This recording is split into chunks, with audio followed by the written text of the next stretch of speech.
권선징악. 결국 정의는 승리하고 악한 사람은 천벌을 받게 된다는 어찌 보면 이 당연한 이치가 현실 세계에는 존재하지 않는 말이라고만 생각하고 살았습니다. 아마 사연을 보시는 대부분의 분들도 제 얘기에 공감을 하실 거라고 생각하고요. 이제 50대, 저도 그렇게 길지 않은 인생을 살았지만 살면서 하늘이 나를 버렸나 싶을 정도로 억울한 일을 많이 당했으면 당했지, 정의가 승리한다. 뉴스만 틀어봐도 잡혀갈 놈이 천지에 널렸는데 오히려 떵떵거리면서 잘 사는 모습을 보면 얼마나 치가 떨리는데요. 그 치가 떨릴 정도로 기가 막힌 놈, 최근까지 제 곁에도 하나 있었습니다. 머리 검은 짐승도 제 주인을 알아보는데 이 배웅망덕한 놈한텐 대체 어떤 호칭을 붙여야 어울릴까 싶을 정도로 파렴치한 놈, 바로 제 남편입니다. 너 지금 나랑 이혼하면 위자료나 제대로 받을 수 있을 줄 알아? 어디 가서 이혼하면서 남편한테 이 정도 받는다고 하면 많이 받는 거야. 내가 그래도 니네 엄마랑 예정 생각해서 두둑하게 쳐준 거니까 네 엄마 목숨값 이자 2배로 쳐줄게. 그럼 됐지? 대체 어떤 파렴치하니 저런 소리를 짓거렸냐고요? 부끄럽게도 제 남편이요. 저런 놈을 데리고 20년 가까이 살았습니다. 청벌을 받아도 시원찮을 놈, 기가 막혀서 아무것도 하지 못할 줄 알았지만 좋은 친구를 가까이 두고 산 덕분에 하늘 대신 사람이 시원한 벌을 내렸죠. 어떤 벌이냐고요? 속 시원한 복수 들려드리기 전에 대체 이놈이 얼마나 나쁜 놈인지부터 들려드릴게요. 애초에 쓰레기인 줄 알고도 이놈을 주워왔으면 제 머리가 잘못된 거겠죠. 저도 나름대로 억울해서 변호를 해보자면 저희 남편 결혼 전까지만 해도 꽤나 괜찮은 사람이었어요. 아니요, 꽤 괜찮은 사람이라고 생각했었죠. 이혼을 한 지금까지도 대체 어떤 것이 진정한 남편의 모은 모습이었는지 궁금할 때가 있습니다. 뭐가 그렇게 멀쩡했던 남편의 눈을 뒤집히게 만들었는지요. 전 아버지를 일찍 여의고 홀어머니를 모시고 평범하게 직장 생활을 하던 여자입니다. 남편은 친구의 소개로 만나게 됐고요. 친구랑 같이 식당 일을 하던 사람인데 사람 참 착하고 성실하다 소개시켜준 친구도 칭찬이 자자했었거든요. 실제로 남편을 소개받았을 때 사람이 그렇게 좋아 보일 수가 없더라고요. 그 당시에 제가 중소기업 격리로 일을 하고 있었는데 제가 야근을 할 때마다 일을 마친 남편이 식사는 제대로 하셨냐면서 도시락을 싸서 가져다 주고 그렇게 지극정성일 수가 없었습니다. 마음이 안 갈래야 안 갈 수가 없었죠. 예, 그 사람 오늘 또 왔다 갔다. 어떻게 사람이 그렇게 괜찮은지 모르겠어. 요즘 세상에 그렇게 성실하고 바른 사람이 없는데 엄마 그 사람 마음에 든다. 마음이 예쁘잖아. 저희 엄마는 공공기관에서 아르바이트로 청소 일을 하고 계셨는데요. 남편을 가장 예뻐라 하셨던 게 저희 엄마였어요. 마누라가 예쁘면 처갓집 말뚝에다가 절을 한다고 그 당시에 저도 꽤나 예뻤던 마누라였나 보죠. 남편이랑 연인이 되고 난 이후엔 자연스럽게 결혼할 사이라 생각하고 서로 집을 왔다 갔다 했었는데 혼자서 살림도 하고 나가서 일도 하시는 저희 엄마가 식사 챙기기 번거로우실 것 같다면서 반찬을 싸다가 가져다 주고 그랬어요. 사람 좋다고 저희 엄마가 결혼도 하기 전부터 우리 사위 달고 살 정도였죠. 남편도 홀어머니, 저도 홀어머니, 친정도 시댁도 여유로웠던 형편은 아니었지만 그렇게 사람 좋은 거 하나 보고 했었던 결혼이었습니다. 돈이야 있다가도 없는 거고 없다가도 있는 거고 저도 회사 다니고 있고 남편도 성실하게 식당 일 하고 있으니 당장 먹고 살 걱정은 없겠다. 대출금 받아 작은 아파트 전세 하나 얻어서 남들처럼 평범하게 신혼살림 시작했었죠. 그래도 내 집이라 부를 수 있는 공간이 생겼다는 것이 얼마나 기쁘던지 입춘날 남편이랑 손잡고 방방 뛰었던 게 엊그제만 같습니다. 오늘 저녁에 용현이가 일이 있어서 당장 가게 나올 사람은 없는데 어떡하지? 당신 오늘 혹시 저녁에 회사 끝나고 가게 나와서 일 좀 도와줄 수 있을까? 미안해. 안 그래도 회사 일 때문에 피곤할 텐데. 아니야. 맨날 하는 부탁도 아닌다 뭐. 당신 가게면 내 가게지. 퇴근하고 바로 갈게. 남편과 동업하는 친구가 일이 있어 가게에 출근을 하지 못하는데 저녁 장사가 바쁜 가게 특성상 손은 모자라고 당장 대타로 나와줄 아르바이트생도 없다고 하기에 제가 가게 일손을 돕겠다. 퇴근하자마자 남편 가게로 달려갔습니다. 한창 정신없이 일을 돕고 있는데 누군가 가게 문이 부서져라 열더라고요. 술 취한 손님인가 했었는데 양복을 차려입은 험악한 인상의 사람 둘. 한눈에 봐도 보통 사람들이 아니다 싶더라고요. 주방에서 음식을 하고 있던 남편도 놀라서 한달음에 달려왔죠. 손님들을 위협하면서 내쫓다운 깡패들을 막아서고 지금 뭐 하시는 거냐 하니까 저를 벽으로 확 밀치고 순식간에 가게에 있는 집기들을 던지고 난동을 피우기 시작했습니다. 가게가 아수라장이 됐죠. 아, 박영현 어딨어, 멀쩡한 가게 놔두고 남의 돈을 빌렸으면 갚아야 할 거 아냐, 어? 누가 대신가 불러? 네가 대신가 불 거야? 어? 야, 너 갖다가 확 팔아줘? 날벼락을 맞은 것 같았습니다. 동업자인 남자친구 가게를 담보로 사채를 썼답니다. 당장 연락 좀 해봐라. 이거 어떻게 해결할 수 없냐. 근처에 있는 변호사 사무실을 찾아갔지만 남편은 초등학교 때부터 친하게 지내던 친구가 가게 잘 되면 지분을 주겠다는 그 말 한마디만 믿고 변변찮은 동업계약서 한 장도 쓰지 않은 상태였죠. 그렇게 담보인 가게는 통째로 날아갔습니다. 날아간 것은 가게만이 아니었어요. 당장 먹고 살 가게를 잃어버리고 남은 거라곤 배달을 나갔던 남편의 오토바이 한 대뿐. 인생이 낭떠러지로 떨어진 것 같았습니다. 결혼한 지 1년도 안 돼서 저희의 행복은 손에 쥐고 있었던 모래알처럼 우수수 빠져나갔죠. 친했던 친구에게 배신을 당했다는 충격으로 남편 역시 한동안 술독에 빠져 살았죠. 시댁도 친정도 도와줄 형편은 안 되고 남편은 저렇게 내일 없는 사람처럼 집구석에 처박혀만 있지. 저 혼자 나가서 일을 해도 아파트 대출금에 생활비에 모든 것을 빠듯한 상태. 결국 아파트를 처분하고 작은 월세방으로 들어가게 됐습니다. 여보, 언제까지 이렇게 살 거야? 가게 망했으면 당신 인생도 망한 거야? 우리 평생 이렇게 살 거냐고. 뭐라도 나가서 해야 할 거 아니야. 결혼했잖아. 당신 혼자 아니잖아. 제발, 제발 정신 좀 차려. 남편을 붙들고 울어도 보고 화도 내보고 별의 별짓을 다 했었던 것 같아요. 친한 친구 잃어버린 게 대수냐, 나까지 잃어버리고 싶은 거냐. 제발 우리 인생 여기서 끝내지 말자. 붙들고 통사정을 하니 남편도 어느 순간 정신이 확 들었나 봅니다. 하나 남은 오토바이 끌고 나가 배달 일을 하기 시작했어요. 그래도 다행히 그 당시에 코로나가 터지고 배달 일이 한창 많을 시기라서 남편은 그동안 본인이 지은 죄를 속죄하기라도 하듯이 잠도 안 자고 늦게까지 배달 일을 하면서 어떻게든 다시 일어나 보겠다 애쓰는 눈치였죠. 밤늦게 퇴근해서 코피가 터진 코를 휴지로 틀어막고 제가 깰까 싶어 조용조용 옆자리에 누워 숨죽여 우는 남편을 보면서 안쓰럽고 짠하고 그런 남편을 어떻게든 돕고 싶어 저도 회사를 다니면서 주말에 나가 아르바이트를 하고 어떻게든 아등바등 살아보려 부더니도 애를 썼습니다. 하지만 제 불행은 거기서 멈추지 않았어요. 몇 년 후 남편이 다시 일을 시작하며 상황이 조금 나아지나 싶어서 다시 작은 전셋집을 알아보러 다니던 어느 날이었습니다. 저장되지 않은 번호로 한 통의 전화를 받게 됐죠. 전화를 받아보니 병원이랍니다. 그 뒤에 전화기에서 무슨 얘기가 나왔는지 제대로 기억도 나지 않아요. 음주운전 사고, 저희 엄마의 이름, 미친 사람처럼 눈물을 흘리며 달려갔던 것 같네요. 청소 일을 마치고 집으로 돌아오시던 길에 대낮부터 술을 마신 어떤 정신 빠진 젊은 청년의 차에 엄마가 세상을 떠났다는 겁니다. 하늘이 무너지는 것 같았어요.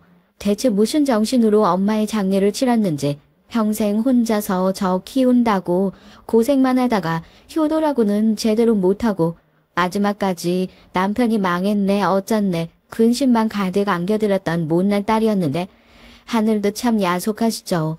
엄마가 그렇게 돌아가시고 남은 거라곤 사망보험금 2억 원이었습니다. 10억을 준다고 한들 100억을 준다고 한들 하늘에 계신 엄마와 어떻게 바꿀 수 있겠어요. 하늘이 저를 버린 것만 같았어요. 왜 이렇게 사는 게 힘들기만 한지 정말 죽을 생각으로 한밤에 유서를 써두고 집 근처 저수지까지 갔어요. 밤새 저를 찾으러 다닌 남편이 다 쉰 목소리로 제발 자기를 봐서라도 살아달라고 저를 보자마자 오열을 하는데요. 대체 얼마나 찾아다닌 건지 온 수풀을 헤치고 다녀서 얼굴엔 생채기가 다 나 있었고 급하게 나와서 신발은 짝짝이로 신고 있고 그 모습을 보는데 너무 미안해서 저도 눈물이 막 가슴속에서 차올라가지고 숨이 턱턱 막히는 기분이더라고요. 너무 미안해서요. 내가 무슨 생각을 한 거지. 이런 사람을 두고 내가 얼마나 한심하고 바보 같은 생각을 한 거지. 얼마나 책임감 없고 바보 같은 짓을 한 거지 하고요. 비가 오고 나서 물이 불어난 댐 문을 확 열어젖히기라도 한 것처럼 눈물이 뻥 터져버렸습니다. 그렇게 남편을 끌어안고 펑펑 울었어요. 그래도 이 사람 두고 어떻게 죽나 싶어서요. 당신 없이 나보고 어떻게 살려고. 내가 당신 봐서 살았던 것처럼 당신도 내 생각해서 꾸역꾸역 살아. 우리 다시 한번 잘 살아보자. 응? 한 번만 잘 살아보자. 그런 생사의 고비를 함께 했었던 남편이었는데 말입니다. 몇 번의 고비를 넘기고 나서 먼저 사업 얘기를 꺼냈던 건 남편이었어요. 그렇게 가게가 망한 이후로 전에 남편이나 뉴스에서 사업이나 자영업 얘기만 나와도 슬그머니 채널을 돌릴 정도로 사업이라면 학을 떼일 정도였는데 남편이 먼저 그런 얘기를 꺼낸다는 것이 우습기도 했지만 말이에요. 여보, 나 다시 장사해보고 싶어. 그때 능력 없어 장사를 관둔 것도 아니었고 당신한테 다른 돈도 아니고 어머님 사망보험금 가지고 이런 부탁을 하는 것도 염치 없는 일인 거 아는데 어쩌면 그 돈 어머님께서 우리 한번 다시 잘 일어나 보라고 주신 돈 아닐까 싶어. 다른 사람도 아니고 어떻게 보면 당신이랑 동업하는 거잖아. 이번엔 실패 없이 제대로 해볼게. 나 한 번만 믿어주고 도와주면 안 될까? 우리 두 사람 잘 살아보고 싶어서 그래. 애초에 능력도 없고 사업 수완도 없는 사람이었으면 그 말을 들었을 때 무슨 소리를 하는 거냐 얼굴부터 굳혔을 겁니다. 하지만 남편 말대로 능력 없어 장사를 관둔 사람이 아니었으니까요. 제가 옆에서 남편이 가게 운영하는 걸 지켜봤지만 요리 실력도 좋고 사람 상대하는 일도 잘하고 환경만 잘 갖춰지면 충분히 제 실력 다 이끌어낼 수 있는 사람이란 생각이 들었어요. 그 전에 친구 잘못 만나서 실패했다고 해도 이번에 또 실패하는 법은 없잖아요. 가난한 사람이 다시 일어서기 힘든 이유가 그거라고 하더라고요. 집이 여유로운 사람들이야 몇 번 실패해도 다시 도전하는데 겁부터 집어먹을 필요가 없지만 가난한 사람은 한 번 실패할 때마다 떠나야 할 위험이 너무 크니까요. 남편의 얘기에 저도 며칠을 고민했습니다. 다른 돈도 아니고 엄마의 사망보험금을 이렇게 쓰는 게 맞을까 하고요. 원래는 그 돈으로 이사를 갈 생각이었지만 결국 저도 큰 결심을 했죠. 나 정말 당신 잘할 수 있을 거라고 믿고 도와주는 거야.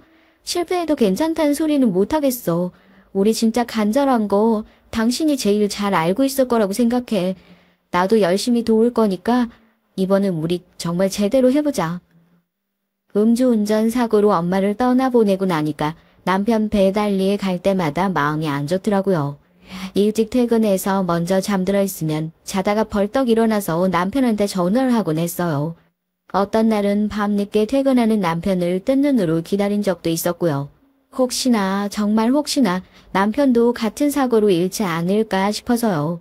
배달 일이라는 게 원체 위험하잖아요. 남편에게도 제대로 된 명함 내밀 수 있는 떳떳한 직장 하나 있었으면 좋겠다 싶기도 하고 제 마음이 편치 않기도 하고 그래서 전셋집 대신에 가게 하나 얻어주자 큰 결심을 하게 됐습니다. 몇 년간 남편이 배달 일을 하면서 모아둔 돈부터 사망보험금, 제가 회사 다니면서 모아둔 돈까지 탈탈 털어 그렇게 저희 이름으로 된 가게를 얻게 됐어요. 그때 그 기분, 이거는 어떻게 사연으로 쓰려고 하니까 글로는 잘 표현이 안 되네요.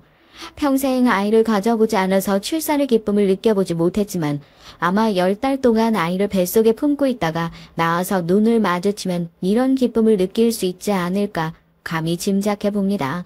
제가 그동안 인생을 살면서 겪었던 고통이 산통이라면 그 산통 끝에 결국에 가게라는 멋진 성과물을 얻게 됐으니까요. 감히 그렇게 비교를 해봐도 괜찮지 않을까요? 이번엔 정말 실패하지 말자. 가게 얻는 것부터 집기 구매하는 것까지 어디 하나 제품이 안 들어간 곳이 없어요. 회사 다니면서 슬금슬금 부장님 눈치 봐가며 휴가 쓰고 남편이랑 같이 부동산 가서 가게 자리 보고 다니고 폐업한 가게들 돌아다니면서 저렴하게 집기 넘겨받고 그렇게 공들여서 차린 가게입니다. 입지 조건도 꽤나 괜찮았어요. 마침 저희가 가게를 차릴 때쯤 법원 근처 신도시 쪽에 가게 자리가 하나 나와서요. 법원 앞에 가게가 있다 보니 법원 직원들, 법조인들, 법원 왔다 갔다 하는 사람들을 해서 유동인구도 꽤나 있었고 점심시간, 저녁시간 손님도 꽤 있었고요. 하지만 어떻게 첫 술에 배부르겠어요. 처음엔 집기며 뭐며 이것저것 산 게 하도 많아서 남편이랑 저랑 주말까지 반납하고 일을 하는데도 남는 게 없는 것 같으니까 남편도 조급한 마음에 불평불만이 참 많았던 것 같아요. 혹시 사연을 들으시는 분들 중에서도 부부끼리 같이 가게를 운영하시는 분이 있으시려나요?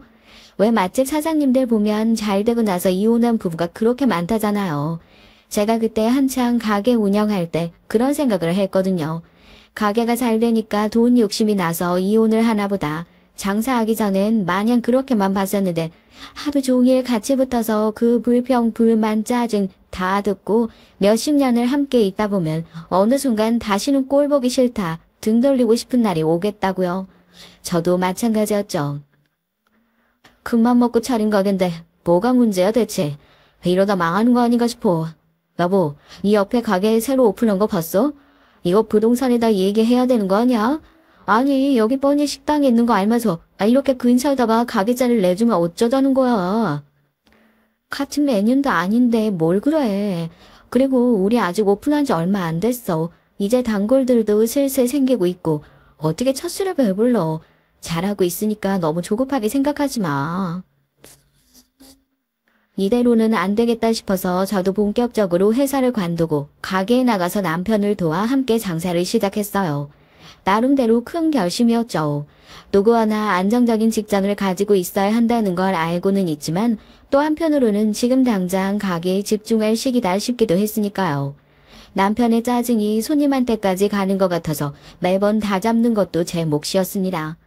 열심히 해보자고 마음은 먹었지만 여러모로 참 힘든 시기였던 것 같아요. 그 힘든 시기에도 한 줄기 빛은 있다고 그 시기에 만났던 인생의 귀인이 있습니다. 바로 제 검사 친구 은숙이에요. 사실 처음에 은숙이가 검사인지 뭔지는 몰랐어요. 그냥 양복을 차려입고 매일 혼자서 점심, 저녁 식당에 밥을 먹으러 오기에 법원에서 일을 하는 법조인인가 보다 대강 짐작만 했었죠. 남편은 1인 손님은 돈도 안 되고 손만 많이 간다면서 1인 손님을 받는 걸 꺼려했었지만 제 생각은 달랐거든요. 어차피 여기도 동네 장사인 건 마찬가지고 손님 하나 받으면 결국 이 사람이 회사 돌아가서 다른 손님 끌고 올 거다. 그렇게 생각해서 더 살갑게 잘 챙겨줬어요. 매일같이 일에 치여서 혼자서 허겁지겁 밥을 먹는 게 안쓰럽기도 해서 반찬도 더 챙겨주고 잘 먹는 반찬 있으면 괜히 싸서 챙겨주기도 하고 그랬죠. 사모님, 저번에 싸준 반찬 진짜 잘 먹었어요. 돈도 안 내고 이런 거 괜히 받아 먹어도 되는지 모르겠네. 저 검사거든요. 나중에 나 이런 거 뇌물 받아 먹었다고 어디다 신고하면 안 돼요. 진짜 내가 우리 엄마한테 맨날 그런다니까요. 여기 사장님 나 먹여 살린다고. 성격도 호탕하고 얼마나 재미있는지 또 얘기를 하다 보니까 나이도 한 동갑이더라고요. 은숙이가 먼저 말 편하게 하라고, 검사 친구 하나 생겼다고 생각하라고, 나도 어디 가서 여기 사장님이 내 친구라고 자랑하고 다니겠다고 그렇게 친해지게 됐어요. 저희 식당이 본격적으로 잘 되기 시작한 것도 어떻게 보면 은숙이의 공이 크죠. 은숙이의 아이디어가 없었다면 저도 뭔가 해볼 생각을 하지 못했을 테니까요.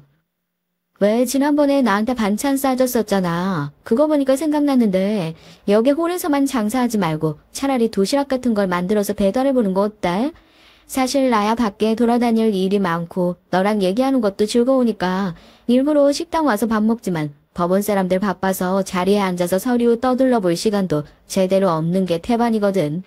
배달도 많이 시켜 먹는데 사람들 얘기 들어보면 맨날 똑같은 것만 먹는다고 징징거리고 너네 식당은 반찬도 자주 바뀌잖아. 그렇게 반찬 몇 가지 해서 도시락으로 만들어서 배달 시작하면 잘 되지 않을까 싶어서.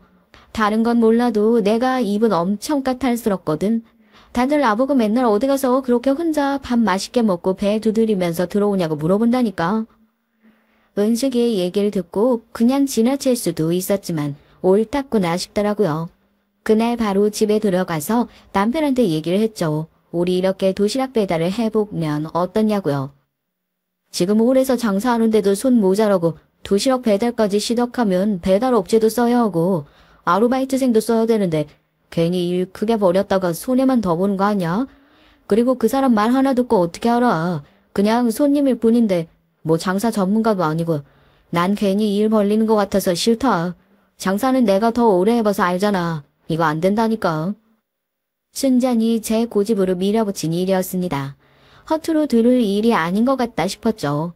남편은 자기가 장사를 오래 해봐서 안다. 자기가 장사 전문가인데 이건 안 될 거다 했지만 전 결국 장사가 잘 되고 안 되고는 다 손님 입에서 나오는 얘기로 결정되는 것이라고 생각을 했어요. 왜 맛집 사장님들 인터뷰하시는 거 들어보면 결국에 장사 성공의 열쇠를 손님 통해서 얻었다고 하잖아요.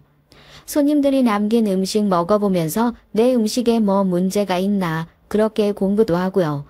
은숙이가 아무리 장사 전문가가 아니라고 하더라도 매일같이 식당에 나와서 우리 밥을 먹어주는 사람인데 뭐가 문제가 있고 뭘 좀 고쳐봤으면 좋겠고 우리 가게니까 다 좋아 보이지만 모자란 건 손님 눈에 제일 잘 보인다 그런 생각이 들었거든요. 제가 또 이상한 데서 고집을 부리면 꼭 끝을 봐야 하거든요. 남편은 이거 안 될 거다, 괜한데 헛돈 쓰는 거다, 또 투덜투덜거리기 시작했지만 바로 도시락 용기를 사고 점심시간에 일을 도울 아르바이트생도 바로 뽑고 배달 업체도 구하고 그렇게 도시락 판매를 시작했습니다. 제가 나서서 꼬린 일이었으니까 준비하는 것도 하는 것도 그렇고 괜히 신나더라고요. 그래서 결과는 어떻게 됐냐고요? 완전히 대박 났죠. 한번 입소문을 타기 시작하더니 그 근처에 회사며 법원이며 정기적으로 배달을 해달라고 전화가 오는 통에 식당 이모님까지 추가로 더 채용을 하고 결국에 그 도시락 판매만 따로 배우겠다고 나서는 업체들이 우후죽순 생겨나기 시작했죠. 은수가 네가 정말 우리 집 살렸어. 이거 받아. 내가 빚 주고는 못 사는 성격이라 그래. 너 아니었으면 도시락 판매하는 거 내가 어떻게 생각이나 했겠어. 이거 네가 알려준 거에 비하면 세 발의 피도 안 되는 돈이지만 그래도 이거라도 줘야 내 마음이 편할 것 같아서 그래. 그렇게 좋은 기회를 준 은숙이에게 너무 고마워서 남편은 뭐 그렇게까지 하냐. 결국에 일을 한 건 우리 아니냐 말렸지만 전 두툼한 봉투를 챙겨 은숙이에게 내밀었습니다. 은숙이는 봉투를 보자마자 펄쩍 뛰면서 이런 거 못 받는다. 웃으면서 다시 제 가방에 도로 넣어줬고요. 이거 다 네 몫이라고요. 그동안 고생한 거 보상받는다 생각하고 가서 비싼 가방이라도 하나 사라면서요. 예, 천하의 법주인이 이런 돈 받으면 되겠니? 넌 친구란 애가 검사체면 떨어뜨리려고 아주 작정을 했어. 너 그동안 고생하면서 살았다며. 이거 다 너 고생한 거 돌려받는 거야. 그러지 말고 나중에 고소할 일 있으면 그때 얘기해. 사람이 살면서 고소할 일 한 번씩은 다 생기는 법이거든. 내 동생이 잘 나가는 변호사인데 그때 사건 수임이나 시켜주고 수임료나 제대로 받을게. 우스갯소리로 나중에 고소할 일 생기면 동생 소개시켜주고 수임료나 제대로 받겠다는 얘기를 하면서 깔깔거리면서 웃었는데 그땐 몰랐죠. 살면서 누구나 고소할 일 한 번씩 생긴다는 그 말. 설마 나에게도 그런 일이 생기겠어 하는 그 생각. 정말 아니란 생각이었다는 것을요. 사업도 잘 풀리고 있겠다. 제 인생 끝도 없는 내리막으로 떨어지고 있다 생각했었는데 드디어 따스한 볕이 들어오는구나 생각하고 있었는데 모든 것이 안정되고 아무런 걱정 없던 순간에 예상치 못한 곳에서 새로운 문제가 툭 하고 튀어나왔습니다. 남편 입에서 예상하지 못했던 이름이 튀어나왔거든요. 마감을 마치고 지친 몸을 이끌고 돌아와 이제 막 한숨을 돌리려는 절 심각한 표정으로 불러앉힌 남편의 입에서 나온 이름은 듣고 저는 제 귀를 의심할 수밖에 없었어요. 가게를 담보로 사채를 쓰고 저희를 길바닥에 나앉게 만들었던 남편의 초등학교 동창이 다시 돌아왔다는 겁니다. 그 이름을 듣자마자 눈이 뒤집히는 것이 당연하지 않겠어요. 뭐? 그걸 왜 이제서 얘기해? 그래서 그 사람 지금 어디 있는데? 지금 이러고 있을 때가 아니야. 당장 고소하자. 당신 은숙이 알지? 내가 지금 은숙이한테 당장 연락할게. 우리가 그 사람 때문에 얼마나 고생했는데. 아직도 그 사람 생각하면 내가 자다가도 벌떡벌떡 깨. 화가 머리 꼭대기까지 치밀어 올라서 당장 은숙이한테 전화해서 고소장을 접수하겠다 소리를 지르는 저와 달리 남편은 침착해 보였어요. 그 사람 때문에 몸도 마음도 고생한 것으로 따지면 남편이 몇 배나 더 고생을 했는데도 말입니다. 오히려 진정하고 자기 얘기를 좀 들어보라며 오히려 화가 나서 앞뒤 안 가리고 소리 지르는 저를 말리기까지 했었다니까요. 여보, 진정하고 내 얘기 좀 들어봐. 마음 같아서요. 나도 지금 당장 그놈 고소하고 그동안 그놈 때문에 손해봤던 것들 다 돌려달라고 하고 싶지. 그런데 그놈이 나타나서 나한테 진심으로 사과를 했다니까. 걔가 끝까지 반성할 기미가 없었으면 여태 숨어있지 나타나서 나한테 돈 갚겠다는 소리를 했겠어. 나한테 돈 갚겠다고 그랬다니까. 가게 권리금이며 뭐며 몇 배나 이자까지 쳐서 갚겠다고 약속을 했어. 그놈이 지금 뭐 사업을 하나 하고 있는데 지금 꽤나 잘 풀리고 있나 봐. 얘기 들어보니까 괜찮아 보이더라고. 기가 막혔습니다. 남편의 얘기가 도무지 이해가 안 되더라고요. 저만 그런가요? 한 번도 남편한테 그렇게 소리를 빽빽 질러본 적이 없었는데 벌컥 화를 냈어요. 그 사람이 어떤 사람인지 당신이 더 잘 알지 않냐고요. 뒤통수로 쳐줘 제대로 치고 간 사람이다. 이제 와서 뭘 믿고 그걸 기다리냐. 그 사람 연락처라도 달라. 내가 가서 얘기를 해보겠다 하고요. 대체 무슨 생각인 건지 모르겠지만 남편은 그 친구를 감싸기 바빴습니다. 자기 친구한테 그렇게 함부로 얘기할 거 없지 않냐. 자기도 다 알아보고 얘기를 하는 거다. 따지고 보면 자기 문제지 않냐. 이제는 자기가 다 알아서 해결하겠다면서요. 가게가 망하고 나서 제가 함께 고생했던 것은 기억도 안 나는 모양이에요. 그 일을 시작으로 그 친구의 등장과 함께 남편과의 관계가 조금씩 틀어지기 시작했어요. 정확히 말하면 남편이 변하기 시작했다고 해야겠네요. 늦은 밤에도 그 친구를 만나러 간답시고 집을 자주 비우는 건 물론이고 밖에서 뭔가를 하는 것 같긴 한데 대체 무슨 얘기를 했냐, 밖에서 뭘 하고 다니는 거냐 물어보면 유연이가 하는 사업 도와주려고 하는 거다. 나도 돈 받아야 할 거 아니냐 하며 얼버무리기 바빴어요. 속이 터질 노릇이었죠. 남편의 성격이 점점 날카로워지는 것은 물론이고 수상한 행동은 끝도 없었습니다. 이번 달에 들어온 돈에서 나 한 500만 원만 좀 빼서 쓸 수 있을까? 급하게 쓸 때가 있어가지고 내가 다음 달에 알아서 채워 넣을게. 장부에다가 적어 놓을 테니까. 어머니가 갑자기 뭐 돈이 필요하신가 봐.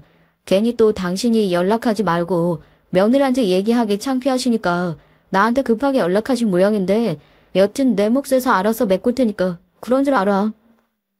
안 그래도 요즘 친구를 만난답시고 가게 일에 소원한 것 하나만으로도 잔뜩 예민해져 있는 상태인데 공금에까지 손을 대는 모습을 보면서 뭔가 잘못됐다 싶었죠.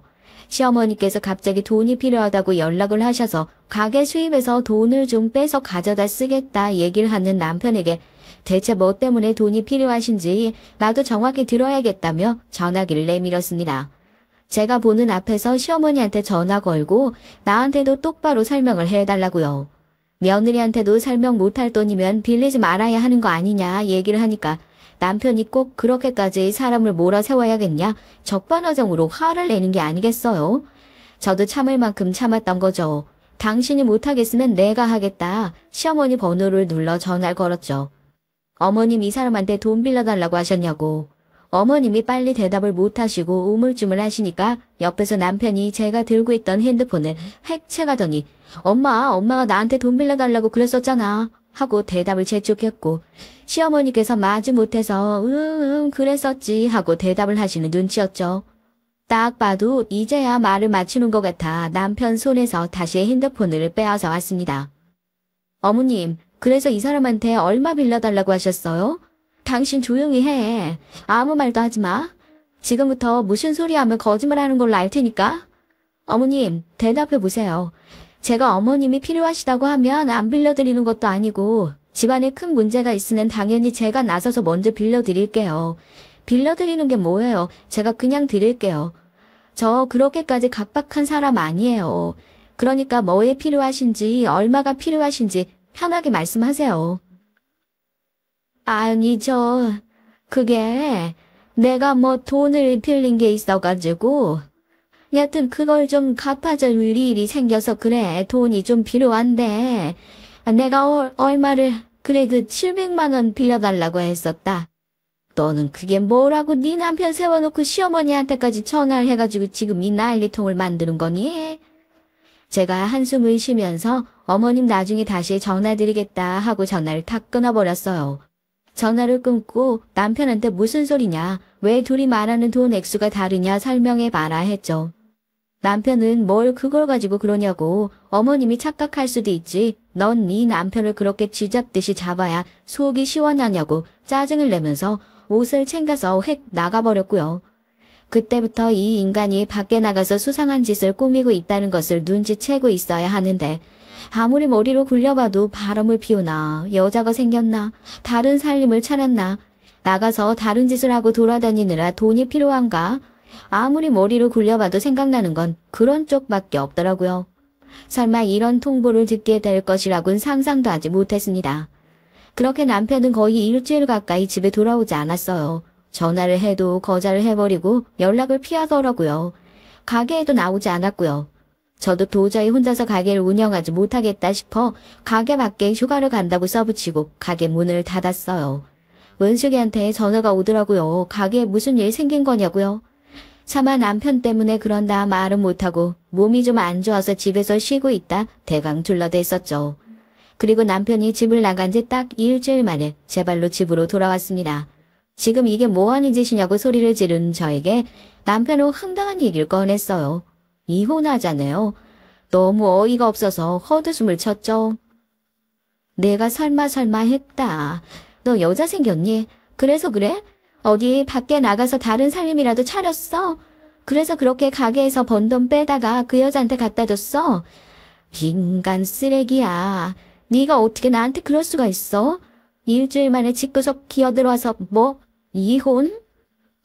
여자는 무슨 여자? 네가 그렇게 말도 안 되는 이유로 집착하니까 내가 이혼한다는 생각 안 해봤겠어? 너야말로 돈 벌고 나니까 사람 변했다는 생각은 안 하고 지금 네 꼴을 봐라. 얼마나 징그러운지. 내가 너 우리 엄마한테 전화해서 닥달하는 모습 보고 아주 학을 뗐어. 알아? 여튼 괜히 일 시끄럽게 만들지 말고 지금 기회 줄 때 조용히 합의 이혼해. 어디서 괜히 또 뭐 봐가지고 소송을 하네 마네 하지 말고. 너 지금 나랑 이혼하면 위자료나 제대로 받을 수 있을 줄 알아? 어디 가서 이혼하면서 남편한테 이 정도 받는다 하면 많이 받는 거야. 내가 그래도 니네 엄마랑 예정 생각해서 두둑하게 챙겨준 거니까 네 엄마 목숨값 이자 2배로 쳐줄게. 그럼 됐지? 남편의 황당무계한 얘기. 일주일 만에 들어와서 한다는 소리가 이 결혼 생활이 파탄난 이유가 순전히 저 때문이랍니다.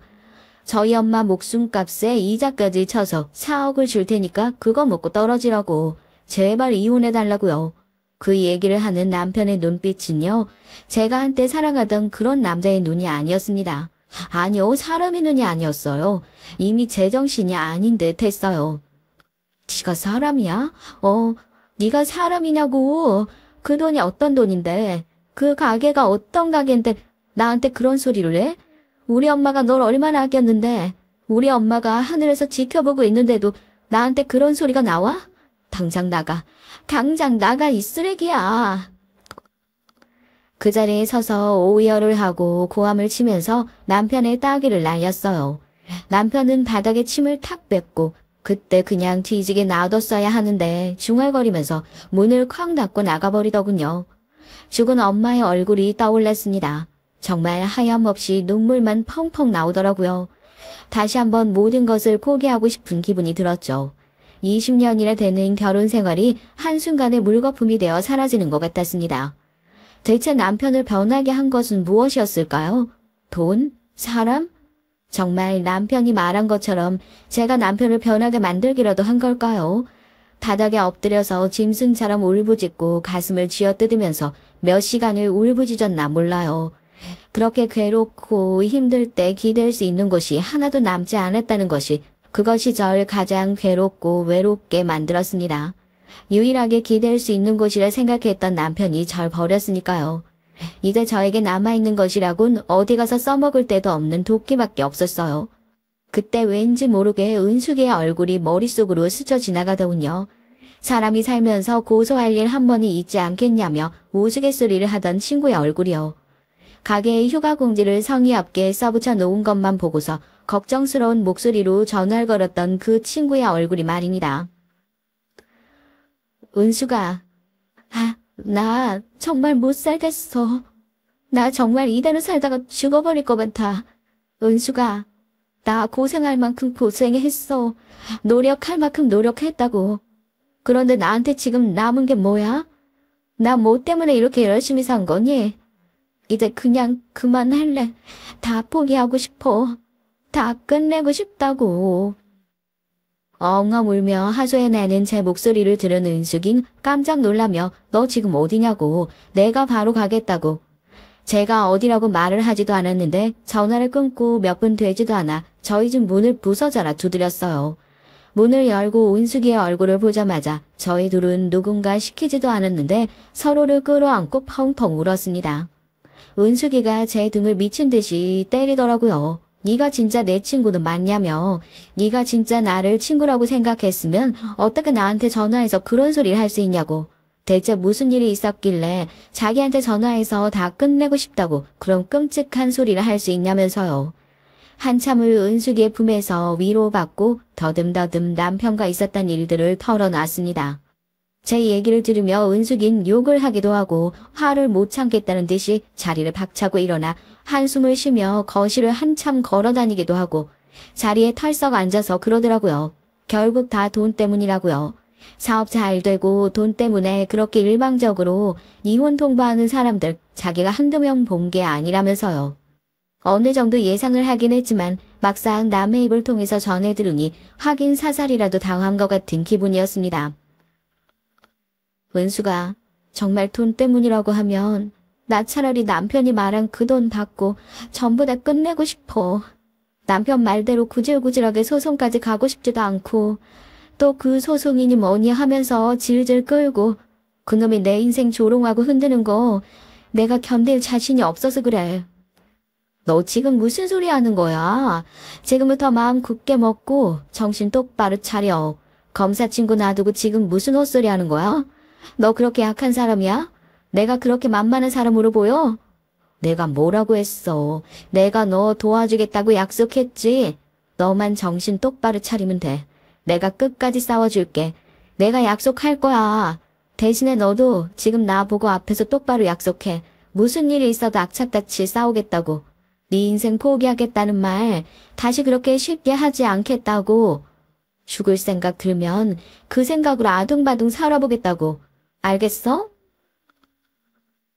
은숙이의 단호한 얘기에 고개를 끄덕였습니다. 은숙이와 손가락을 걸고 약속을 했던 그 순간부터 전 뭔가 새롭게 태어난 기분이 들기까지 했어요. 다음 날부터 은숙이와 은숙이 동생이 제 이혼 소송을 돕기 시작했습니다. 이혼 소송 해보신 분들은 아실 거예요. 이게 얼마나 더럽고 치사한 일인지요. 대리인이라는 명목으로 변호사를 대동하긴 하지만 남편, 아니 전 남편이란 인간이 얼마나 치졸하고 더러운 인간인지 알게 됐습니다. 아니 나는 먹고 죽어도 나눌 재산이 없다니까요. 그리고 저 옆에 내가 뭘 했다고요. 그래요. 내가 저 사람 어머니 사망보험금으로 가게 차린 건 맞는데 가게 운영도 내가 다 했지. 그래도 내가 도의적인 책임을 생각해서 그때 그 사망보험금에다가 이자까지 얹어가지고 4억이나 챙겨준다고. 나도 그거 주고 나면 거의 빈털터리를 살아야 한단 말입니다. 재판장님, 최지섭분 지인 박영연에게 이혼 통보했던 시점에서 부동산 주식 등 20억 원을 현금으로 처분해서 넘긴 정황을 증거자료로 제출합니다. 이건 재판 분할을 피하기 위해서 재산을 은닉한 정황으로 파악됩니다. 뭐? 아니야. 그건 내가 용현한테 사업자금으로 빌려준 돈을 갚은 겁니다. 아니 뭐하고 있어요? 당신 변호사잖아. 얼마나 많이 받아 처먹어놓고 입을 꾹 다물고 있어. 재판장님, 20억 원의 현금을 사업자금으로 차용했다고 하지만 차용증을 작성하지 않은 점 역시 재산 분할을 피하기 위해 재산을 은닉한 정황으로 파악됩니다. 먹고 죽어도 가게 외엔 자기가 가진 재산이 없다고 빠득빠득 우기던 남편. 소송 직전, 그러니까 저한테 이혼 통보를 했던 시점에 20억이나 가까이 되는 돈을 몽땅 현금으로 처분해서 박용현이란 친구에게 넘겼다는 겁니다. 본인은 사업자금으로 빌렸던 돈을 갚은 것뿐이다 빠득빠득 우겨댔지만 대체 사업자금이라면서 그 큰 돈을 차용증도 없이 빌려주는 정신나간 사람이 세상에 어디 있단 말이에요. 법원의 판결 역시 제 손을 들어주었습니다. 결국 은숙이와 은숙이의 동생의 도움이 있었던 덕분에 전 남편이 이혼 직전에 명의를 돌리거나 숨겨놓은 차명 재산을 모두 찾아낼 수 있게 됐어요. 20년의 결혼 생활을 어떻게 이 돈으로 보상받을 수 있겠습니까? 그 억울함에 갇힌 돈으로 환산할 수 없겠지만 이마저도 받을 수 없었을 거라 생각하니 이거라도 받아서 얼마나 다행인지. 만약 제가 그때 다 포기하고 그 돈 받고 그냥 끝내버렸더라면 저놈은 저한테 그냥 4억 주고 조용히 이불을 씻을 수 있게 되었겠죠. 저 혼자만 지나간 세월 억울해하면서 가슴을 치고 사는 사람이 되었을 거고요. 그렇게 생각하니까 조금은 묵은 채증이 내려가는 것 같은 기분이 들더라고요. 전 남편은 본인의 변호사에게 돈을 꽤나 많이 썼던 모양이에요. 판결이 나온 이후로 변호사에게 욕을 하면서 법정을 나서고 있더라고요. 전 그런 전 남편을 불러 세웠습니다. 인간답게 살아 이 쓰레기 같은 놈아. 너 그 돈 주고 나면 다 끝난 거 같지? 우리 엄마랑 내 가슴에 대못 박은 그 천벌. 그거 이 돈 가지고 끝날 것 같아? 내가 너 죽는 날까지 저주할 거야. 아니, 너 그 벌 죽어서도 받을 거야. 사는 동안 평생 지옥 속에서나 살아. 그리고 법원 앞에서 남편 딱이 시원하게 한 대 더 갈기고 뒤돌아섰어요. 내내 저를 기다리고 있던 은숙이를 보자마자 달려갔죠. 고맙다고, 정말 고맙다고. 네가 아니었으면 이렇게 뭐라도 해볼 용기를 못 냈을 거라고 고개를 숙여가면서 은숙이에게 감사를 표했습니다. 은숙이 동생도 마찬가지였고요. 마음 같아선 분할받은 재산을 반으로 똑 떼서 두 사람에게 다 돌려주고 싶은 마음이었다니까요. 이혼 소송만 잘 마무리되고 나면 이제 저 인간 얼굴 안 보고 속 편하게 살 거라 생각했습니다. 이 정도 복수만으로도 만족한다. 그래, 나는 할 만큼 한 거다 싶었거든요.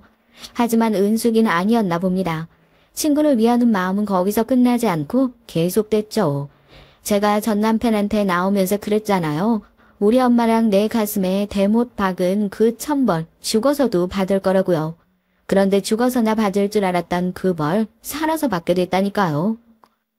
내가 도저히 억울해서 잠이 안 와가지고 니네 남편 끽해야 식당하는 게 전부인데 어디서 돈을 그렇게 모았을까 아무리 생각해도 수상해서 그것 좀 더 파보려고.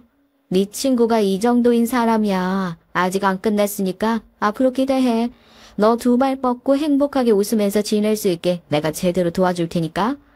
오늘은 우리 셋이 어디 가서 맛있는 거라도 먹자. 야, 양심이 있으면 당연히 밥은 네가 사라. 나 오늘 술도 한 잔 마실 테니까. 남편이 뒤로 빼돌린 돈들이 일반적으로 식당만 가지고 벌어들인 돈이 아닐 것 같다며 의심이 되는 게 한두 가지가 아니라고 그쪽을 좀 더 조사해봐야겠다고 얘기한 은실이한테 난 정말 이 정도도 충분히 만족스럽다고 얘기했지만 무슨 소리를 하는 거냐고 이제부터는 내 사적 복수라는 대답을 하더라고요. 그리고 며칠 후 은숙이는 저에게 놀라운 얘기를 전해줬습니다. 진짜로 제 남편이 일반적인 방법으로 그 돈을 모은 게 아니라는 사실은 말이에요. 내가 별명이 개코야 개코. 나쁜 짓 하는 놈들 있으면 그렇게 냄새 잘 맡는다고 해서 내가 알아봤는데 그 박용현이라는 놈 여기저기 뒤 구린 집 골라 사는 놈이더라고. 니네 남편도 박용현네 법인에 사내 이사로 이름 올려놓고 있더라. 결국에 걔네 다 한팬 거야. 구린 집 같이 하고 있었던 거지. 그 회사 조금 더 털어보니까 정치 자금이니 뭐니. 야, 어제 나 너한테 밥 얻어먹은 거 도로 뱉어야 할 것 같다. 이거 하나 제대로 털면 내가 네 덕분에 제대로 쭉쭉 올라가게 생겼어. 네 전 남편 남아있는 돈도 내가 앞으로 추징금으로 싹 다 털어가지고 완전히 알거지 만들어줄 테니까 앞으로 얼마나 거지가 되는지 잘 지켜보기만 해. 은식이의 얘기를 듣는데 눈물이 주르륵 흘러 앞을 가리더라고요. 슬픔의 눈물도 억울함의 눈물도 아니었습니다. 인생이 힘들다고만 생각했는데 이렇게 힘든 인생에도 살아갈 길이 있다는 걸 보여주는 것이 너무 감사해서요. 제 인생에도 이렇게 귀한 인연을 내려주고 죽고 싶다 생각했을 때 튼튼한 동아줄을 내려준 누군가에게 너무나 고마워서요. 은숙이를 끌어안고 도와줘서 진심으로 고맙다고 몇 번이나 인사를 했어요. 은숙이가 그러대요. 자기한테 고마워할 필요 없고 어디 있는지도 모르는 신한테 감사하라고 생각할 필요도 없다고요. 인생 다 자기한테 돌아오게 되어 있다고. 내가 열심히 살았고 내가 잘 살았으니까 내 옆에 좋은 사람들이 달라붙었을 뿐이고 제 전 남편 거지같이 살았으니까 그 옆에 거지같은 사람이 꼬였을 뿐이랍니다. 그리고 자기는 그렇게 못된 인간들한테 본때로 보여주기 위해 존재하는 대한민국의 자랑스러운 법조인이라면서요. 이제 모든 것이 다 끝난 것 같았습니다. 이제 은숙이 말대로 전 남편 인생이 순조롭게 망하는 것 팔짱 끼고 지켜보기만 하면 될 것 같네요.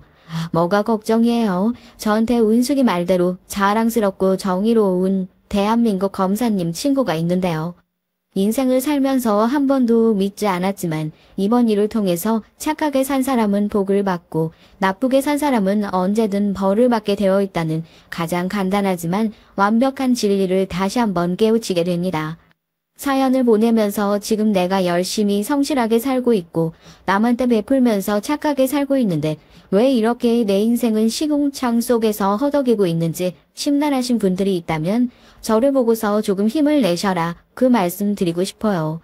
전 지금 몇 년째 인생을 다시 살고 있는 건지 모르겠습니다. 몇 번이나 죽고 싶은 순간에 이겨내고 이제는 새롭게 부여받은 인생이다 생각하고 더욱 열심히 살아보려고요. 죽을 각오로 최선을 다해서 살아봐라. 이 얘기가 지금 당장 힘든 사람 귀엔 소기의 격일기로 들린다는 걸 누구보다 잘 알지만 그런 응원을 꼭 해주고 싶어요. 즐겁게 사연 들으셨으면 오늘은 누가 될지 모르겠지만 익명의 누군가에게 열심히 살아보자 그런 응원의 한 말씀 남겨보는 것도 좋을 것 같아요. 요즘 참 팍팍하고 살기 힘든 세상이지만 그래도 아직은 열심히 살아볼 만한 가치가 있지 않을까요? 언젠가 이렇게 살다 보면 좋은 날 오겠죠. 우리 조금만 더 힘내서 살아보자고요. 열심히 살고 계신 많은 분들 진심으로 응원합니다. 안녕하세요. 저는 30대 여자입니다. 전 아주 행복한 신혼생활을 즐기고 있는 결혼 1년차 새댁이에요. 몇 년 전만 해도 전 결혼 생각이 전혀 없는 비혼이었죠. 결혼 생각이 아예 없었거든요. 제 주변에 결혼해서 행복하게 사는 사람이라곤 본 적이 없다 보니 자연스레 결혼에 대한 부정적인 생각만 가지고 있었습니다. 그런데 제 마음을 바뀌게 도와준 사람이 바로 지금의 남편이에요. 남편은 지금까지 살면서 제가 만난 사람 중 제일 착한 사람이죠. 남편은 저보다 5살이 많아요. 처음 만난 건 제가 조경 인테리어 관련 일을 하다 보니 나무를 사러 농장에 갔다가 만났어요. 당시에 남편이 나무 농장에서 일을 하고 있었거든요. 남편을 처음 봤을 때 전 너무 신기했습니다. 40이 다 된 남자가 얼굴에 주름 하나도 없이 해맑은 얼굴로 자신이 키운 나무에 대해서 신이 나서 설명해 주는데 너무 귀여웠거든요. 듣기만 해도 자신이 키운 나무에 대한 애정이 느껴졌어요. 일 때문에 화원에 갈 일이 많아 자주 만났는데 보면 볼수록 나이에 비해 사람이 순진한 것 같더라고요. 사회에 나와서 그렇게 순진하고 순수해 보이는 사람은 오랜만에 만난 거라 관심이 갔습니다. 저에겐 그런 면이 좋게 보였거든요. 한 번은 나무를 사러 온 까다로운 손님들 앞에서 우왕좌왕하며 당황한 모습을 보는데 답답하면서도 안쓰러웠어요. 그럴 때마다 신경이 쓰여서 한두 번 도와주다 보니까 그만 부부까지 되고 말았네요. 남편은 흔히 말하는 법 없이도 살 사람입니다.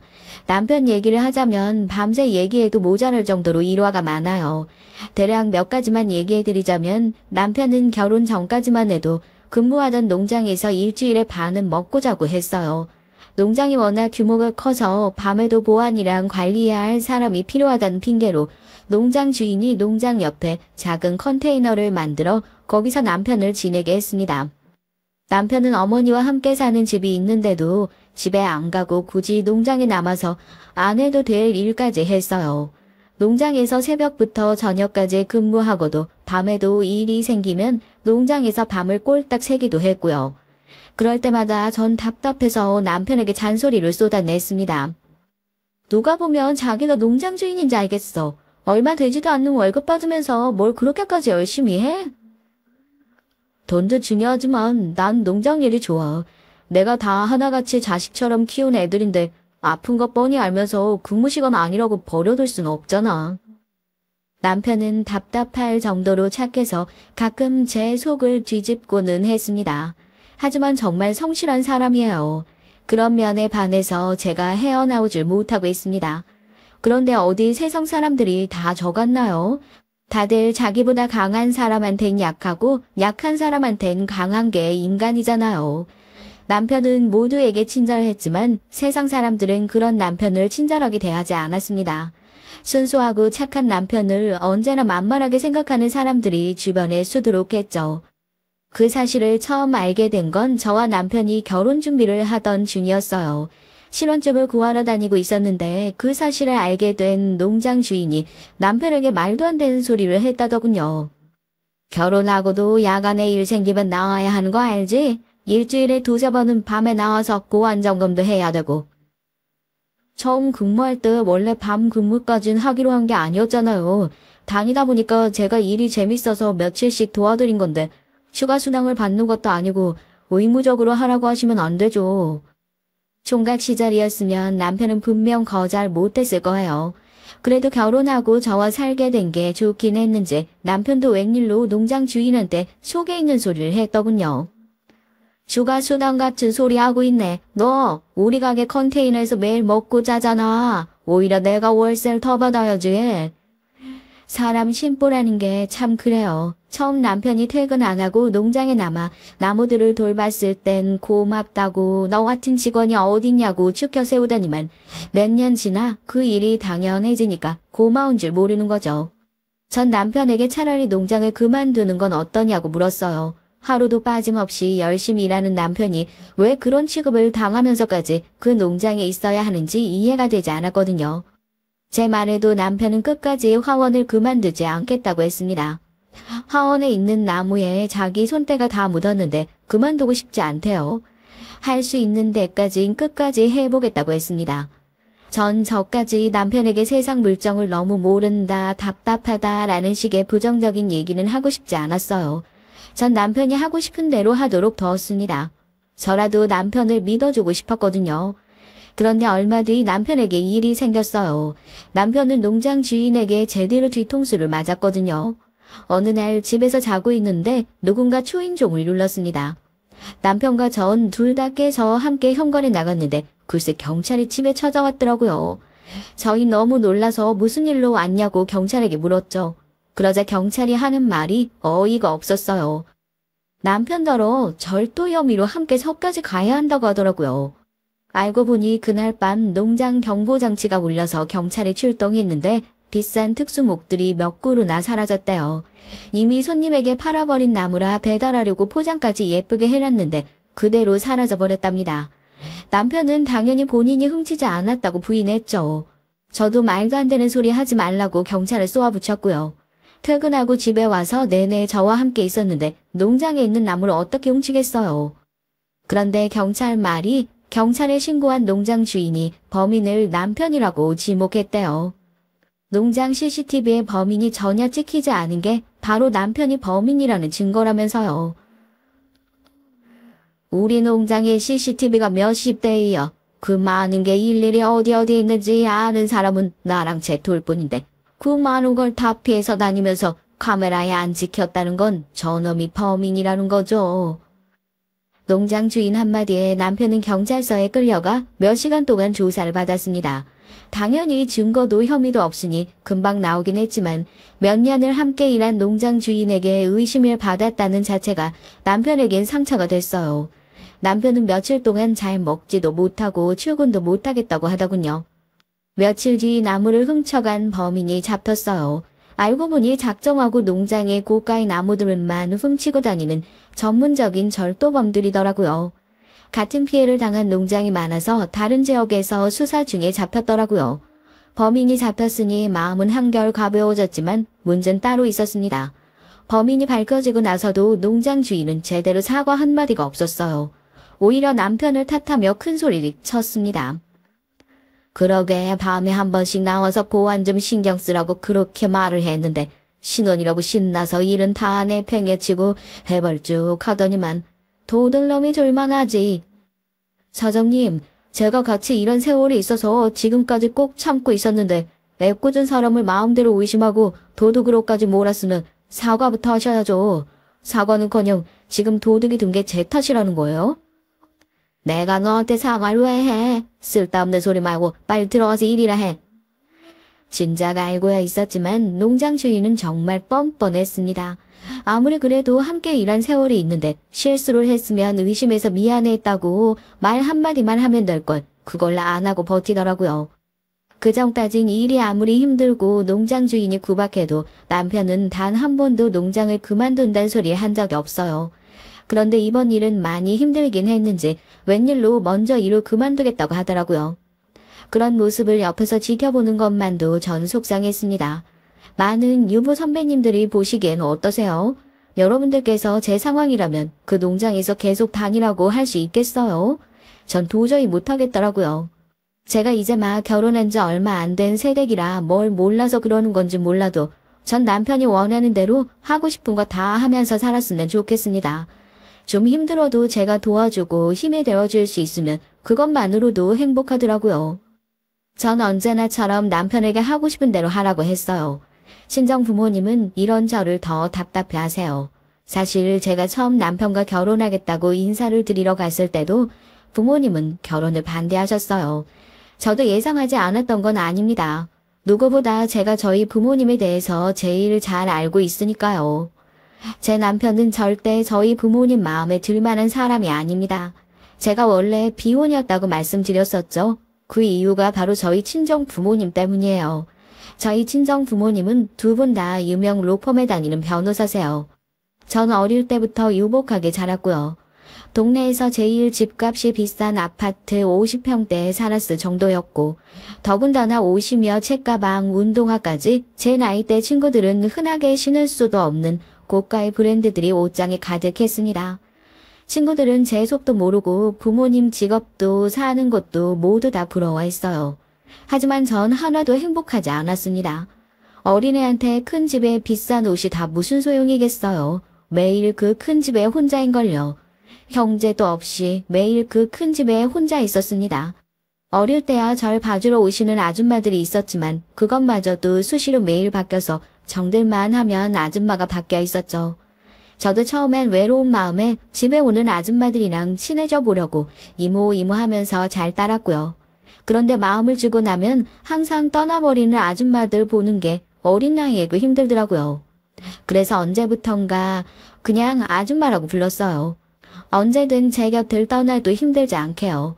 어릴 땐 어떻게든 부모님과 함께 있고 싶었는데 막상 자라면서 보니까 혼자 있는 것보다 더 힘든 게 부모님과 함께 있는 것이었습니다. 부모님은 사이가 굉장히 좋지 않았어요. 매일 바빠서 집에 잘 들어오지도 않으시면서 어쩌다 한번 만나 같이 밥이라도 먹으면 꼭 제가 있는 앞에서 싸우셨습니다. 그냥 말로만 싸우는 정도가 아니었어요. 명색이 배웠다는 변호사라는 사람들이 툭하면 서로에게 심한 말을 하고 제가 있는데도 핸드폰이며 리모컨 같은 물건을 던지면서 싸웠죠. 한 번은 아버지가 던진 리모컨에 제가 머리에 맞은 적도 있어요. 그런 날이면 부모님은 제게 미안해서 어쩔 줄 몰라 하시다가 아주 큰 곰인형이나 원피스를 사주곤 하셨어요. 그리고 그 다음 날이면 또 저는 집에 혼자 있었죠. 그때 생각했습니다. 부모님이 다니시는 로펌이 망해서 부모님 두 분이 다 실직자가 됐으면 좋겠다고요. 그래서 단칸방에 살아도 좋으니 하루 종일 부모님이 나랑 집에 있으면 좋겠다라고까지 생각했죠. 그렇게 자라다 보니 저는 항상 외로웠습니다. 나이가 들수록 친구나 남자친구에게 굉장히 집착했고요. 누군가 옆에 있으면 그 사람을 독점하고 싶어 했어요. 소유욕이 강해지니 점점 집요해지더라고요. 그러다 보니 언제나 저를 두고 다들 떠났습니다. 저에게 문제가 있다는 걸 스스로 알게 되고 나선 차라리 혼자가 편했어요. 누군가와 함께 있으면 눈치를 보고 비위를 맞추느라 온전한 저를 보여주기가 힘들었거든요. 하지만 남편은 달랐습니다. 남편과 함께 있으면 눈치도 보지 않았고 비위를 맞추지 않아도 됐어요. 언제나 저를 존중해주고 제 곁에 있어주기 위해 노력했거든요. 남편은 제 모든 걸 바꿔놓은 대단한 사람이었지만 저희 부모님이 항상 말하던 조건엔 맞지 않는 사람이었어요. 남편이 첫 인사를 온 날 부모님은 남편을 앞에 대놓고 말씀하셨습니다. 내가 정말 100번 양보해서 젊은 사람이 농장에서 일하는 거야. 뭐 그래. 나무니 꽃이니 이런 거 좋아서 그러고 살 수 있다고 쳐. 근데 요즘같이 개나 소나 다 나오는 대학까지 안 나온 건 좀 너무하지 않니? 그래. 그래도 우리 딸은 서울에서 4년제 대학 나온 애인데 둘이 말이 통하기는 통하니? 제가 지금까지 본 중에 처음 보는 모습이었습니다. 부모님 두 분이 사람 무시하는데 아주 죽이 척척 맞으시더군요. 저도 어느 정도 예상은 하고 있었지만 부모님의 맹아 없는 태도에 제 얼굴이 다 화끈거렸습니다. 그게 사람 앞에다 두고 할 소리야? 엄마 아빠는 같은 대학 나왔어도 말 안 통해서 평생 싸우고 살았잖아. 그렇게 살아보고도 그딴 소리가 나와? 좋은 대학 나오고 변호사면 뭐래. 인성이 이 모양인데. 나야말로 준혁 씨 앞에서 엄마 아빠가 부모라는 게 더 쪽팔린다. 제가 부모님 앞에서 고래고래 소리를 지르니 옆에 있던 남편이 더 당황해서 오히려 저를 말렸습니다. 자신은 괜찮은데 왜 부모님께 소리를 지르냐고요? 뭐? 우리가 쪽팔려? 이게 아주 정신이 날라도 제대로 나갔네. 그래, 네가 원래 옛날부터 유난했어. 부모가 힘들게 일해서 뭘 해줘도 고마운 줄 몰랐다니까? 됐어. 남자한테 빠져서 앞뒤 분간도 못할 정도로 멍청한 년이 하는 소리 뭐리 신경 써. 어디 멋대로 시집가서 한번 살아봐. 능력 없는 남편하고 뒤지게 고생을 해봐야 부모 품에 있을 때가 감사했구나 하고 깨닫는 거지. 와, 엄마 아빤 진짜 끝까지 사람 쪽팔리게 하는구나. 정말 같은 핏줄인데도 정이 뚝뚝 떨어진다 떨어져. 알았어. 이제 각자 알아서 살자. 부모님은 제가 자신들의 성에 차지 않는 사윗감을 데려왔다는 사실에 실망하고는 아예 저까지 버렸습니다. 그래도 부모라고 결혼식장에 오시기야 했지만 결혼식 준비할 때부터 일자를 신경도 쓰지 않았어요. 전 너무 홀가분했습니다. 어린 시절부터 돈만 많이 주면 부모 노릇 다 했다고 생각하는 부모님에게서 평생 벗어나고 싶었거든요. 저야말로 세상 물정 모르고 철딱선이 없다고 손가락질 받을 수도 있지만 전 좀 가난하고 힘들어도 항상 서로가 서로에게 힘이 되어주는 그런 가족을 꿈꿨었거든요. 당시엔 부모님에게서 벗어나 이 세상에서 유일한 제 편인 남편과 새로운 가정을 만들겠다는 생각밖에 없었어요. 그 생각은 지금도 변함없습니다. 전 매 순간 남편의 편이 되어줘야겠다 다짐하곤 하거든요. 남편도 저와 비슷한 사람이에요. 가족이 있어도 외롭고 가여운 사람이죠. 남편과 결혼하려고 처음 시댁에 인사 갔을 때 전 바로 느꼈습니다. 제가 왜 남편에게 끌렸는지로요. 남편도 저만큼이나 가족들 사이에서 애정을 받지 못한 사람이라는 걸 단번에 알았거든요. 남편이 결혼한다고 여자를 데리고 왔는데 절 보자마자 시어머니도 아주버님도 코웃음을 치더라고요. 아, 대학도 나오고 직업도 번 듯한 아가씨가 우리 준혁이랑 결혼한다고? 도대체 왜? 혹시 애 좀 순진하다고 딴 생각하고 접근한 거면 애초에 포기하고 집어치워요. 우리 집에 개뿔도 없으니까. 전 순간 어안이 벙벙할 정도로 당황했습니다. 그리고 2주 만에 남편의 위치와 대우가 어땠는지도 바로 알겠더라고요. 그때 생각했죠. 남편과 결혼해서 보란듯이 사이좋게 잘 살아야겠다고 말이죠. 저희 시댁도 저희 친정만큼이나 여러 면에서 대단해요. 남편이 농장을 그만뒀다는 소리를 듣자마자 아주버님과 시어머니가 불이 나게 집에 쫓아오셨더라고요. 이제 막 결혼한 아내인 저도 남편이 일을 그만둔다는 소리를 듣고도 가만히 있는데 오히려 시댁 식구들이 남편에게 난리를 쳤습니다. 어이구, 이번엔 몇 년 진득하니 일 좀 해서 사람 구실 좀 하고서나 했더니만 그걸 못 참고 또 일을 그만뒀어?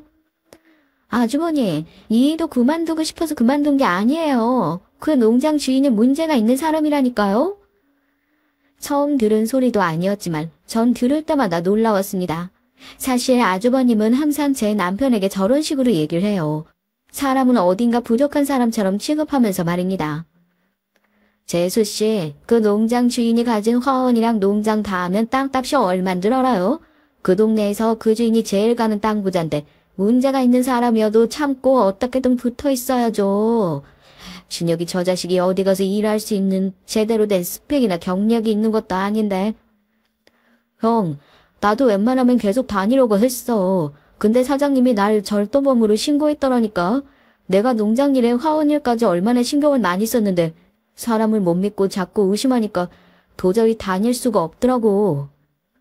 절도범 아닌 거로 판명 났잖아. 그럼 된 거지. 굳이 일까지 그만둘 이유가 뭐가 있어? 내가 네가 이래서 멍청하다는 거야. 직장 생활이 다 힘들고 고된 게 당연한 거지. 난 뭐 편하게 놀고 먹으면서 너 먹이고 키운 줄 알아? 하나밖에 없는 형이라는 사람이 항상 말을 저 따위로 하니 남편이 어디 가서 기나 제대로 펴고 다니겠냐고요. 더군다나 시어머니도 항상 아주버님 편만 드셨습니다. 아이고 답답하. 네 형이 기껏 여기저기 알아봐서 넣어준 회사인데 그것도 못 버티고 나오니? 우리 장남 화내지 마. 내가 준혁이 잘 타일러서 다시 나가라고 할게. 그러니까 장남은 걱정하지 말고 얼른 밥이나 먹어. 국 식겠다. 옆에서 듣는 것만으로도 스트레스 지수가 폭발할 정도로 올라갔습니다. 여기까지만 들으셔도 대충 저희 시댁 분위기가 어떤지 아시겠죠? 저희 시어머니는 아들이 둘인데도 매일 우리 장남 하시면서 큰아들만 예뻐하세요. 시아버지가 남편 고등학교 때 지병으로 돌아가시고 나서 그때부터 장남인 아주버님께서 집안의 가장으로 시어머니와 저희 남편을 챙겼나 보더라고요. 아무리 그래도 그렇지 아주버님이 남편한테 하는 소리를 들으면 보통 형이 동생한테 하는 잔소리로만 들리진 않았어요. 그냥 자기 멋대로 판단하고 구박하는 거로밖엔 보이지 않았습니다.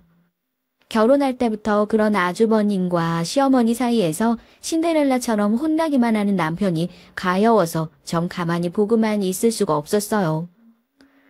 어머님, 다시 가긴 거길 왜 가요? 준혁 씨 당분간 쉬면서 다시 좋은 일자리 찾아볼 거니까 어머님이랑 아주버님은 걱정하지 마세요. 저희 일은 저희가 알아서 할게요. 재수 씨가 준혁이 제일 아직 몰라서 그래요. 제가 순하고 맹한 것 같아도 얼마나 게으르고 고집이 센데. 두고 봐요. 저러다가 집에 아주 눌러앉을 거라니까. 몇 년을 힘들게 일만 한 사람이 믿었던 사장한테 뒤통수를 맞았어요. 상처받은 사람이 좀 쉬고 싶다는데 몇 년 좀 푹 쉬면 어때요? 전 상관없으니까 간섭 좀 하지 마세요. 전 단호하게 얘기하고 남편과 시댁을 나와버렸습니다. 더 앉아 있어도 어차피 좋은 소리 못 들을 것 같아서요. 집으로 돌아오는 길 남편은 제 손을 꼭 잡고 저에게 미안하다고 했어요. 자신이 못나서 저까지 싫은 소리 듣게 하고 고생시킨다고요. 전 그럴 때마다 남편에게 잘못한 건 그 사람들이고 남편은 잘못이 없다고 항상 얘기를 해줬고요. 그러니까 제발 좀 다 참지 말고 할 말은 좀 하고 살라고 했습니다. 제가 백날 말하면 뭐해요. 남편은 항상 사람 좋게 웃기만 하는걸요. 그런데 세상 일이라는 게 정말 쉽지가 않더라고요. 항상 저희 부부 앞에서 잘난 척을 해대던 아주버님마저 지금까지 남편을 가지고 놀고 있었습니다. 아무리 사람이 순진하고 착해도 그렇지 하나밖에 없는 형이 동생 뒤통수를 쳤어요. 그것도 아주 치졸하게요. 남편이 농장을 그만두고 한 달 정도 되었을 때 일입니다. 기다려도 농장에서 퇴직금이 들어오지 않길래 남편이 농장 사장한테 연락을 계속 했나 봐요. 벌써 전화를 몇 통이나 했는데도 받지 않는다고 걱정하더라고요. 전 순간 화가 치밀었습니다. 이 망할 놈의 인간이 내내 구박하면서 부려먹더니만 이젠 퇴직금까지 떼먹으려고 하는구나 싶어서요. 전 이대로만 있을 수가 없어서 남편을 데리고 곧바로 농장으로 찾아갔죠. 아주 단단히 따질 각오를 하고요. 그런데 농장 주인은 오히려 저희를 보자마자 큰 소리를 쳤습니다. 안 그래도 일손 딸려서 눈코 뜰 새 없이 바쁜데 왜 자꾸 전화질이야? 왜? 아직도 나랑 볼 일 남았어? 저도 지긋지긋해서 사장님께 연락드리기 싫어요. 그러게 왜 저 퇴직금 안 주세요? 남편은 오는 내내 저와 연습한 대로 눈에 힘을 빡 주고 농장 주인에게 따졌습니다. 그런데 그 순간 농장 주인은 어이가 없다는 듯 실소를 터뜨렸어요. 이런 거지 같은 집구석을 봤나. 퇴직금에 야근 수당까지 다 일일이 따져서 다 줬는데 그래놓고서는 퇴직금을 또 내나? 이런 도둑놈들을 봤나? 저와 남편이 이게 다 무슨 소린가 싶어 얼떨떨했습니다. 농장 주인이 우릴 속이려고 하는 소린가 싶어서 다시 확인해 봤는데 정말 농장 주인에게 제 남편이 퇴직금을 다 받아놨다는 내용의 계약서가 있더라고요.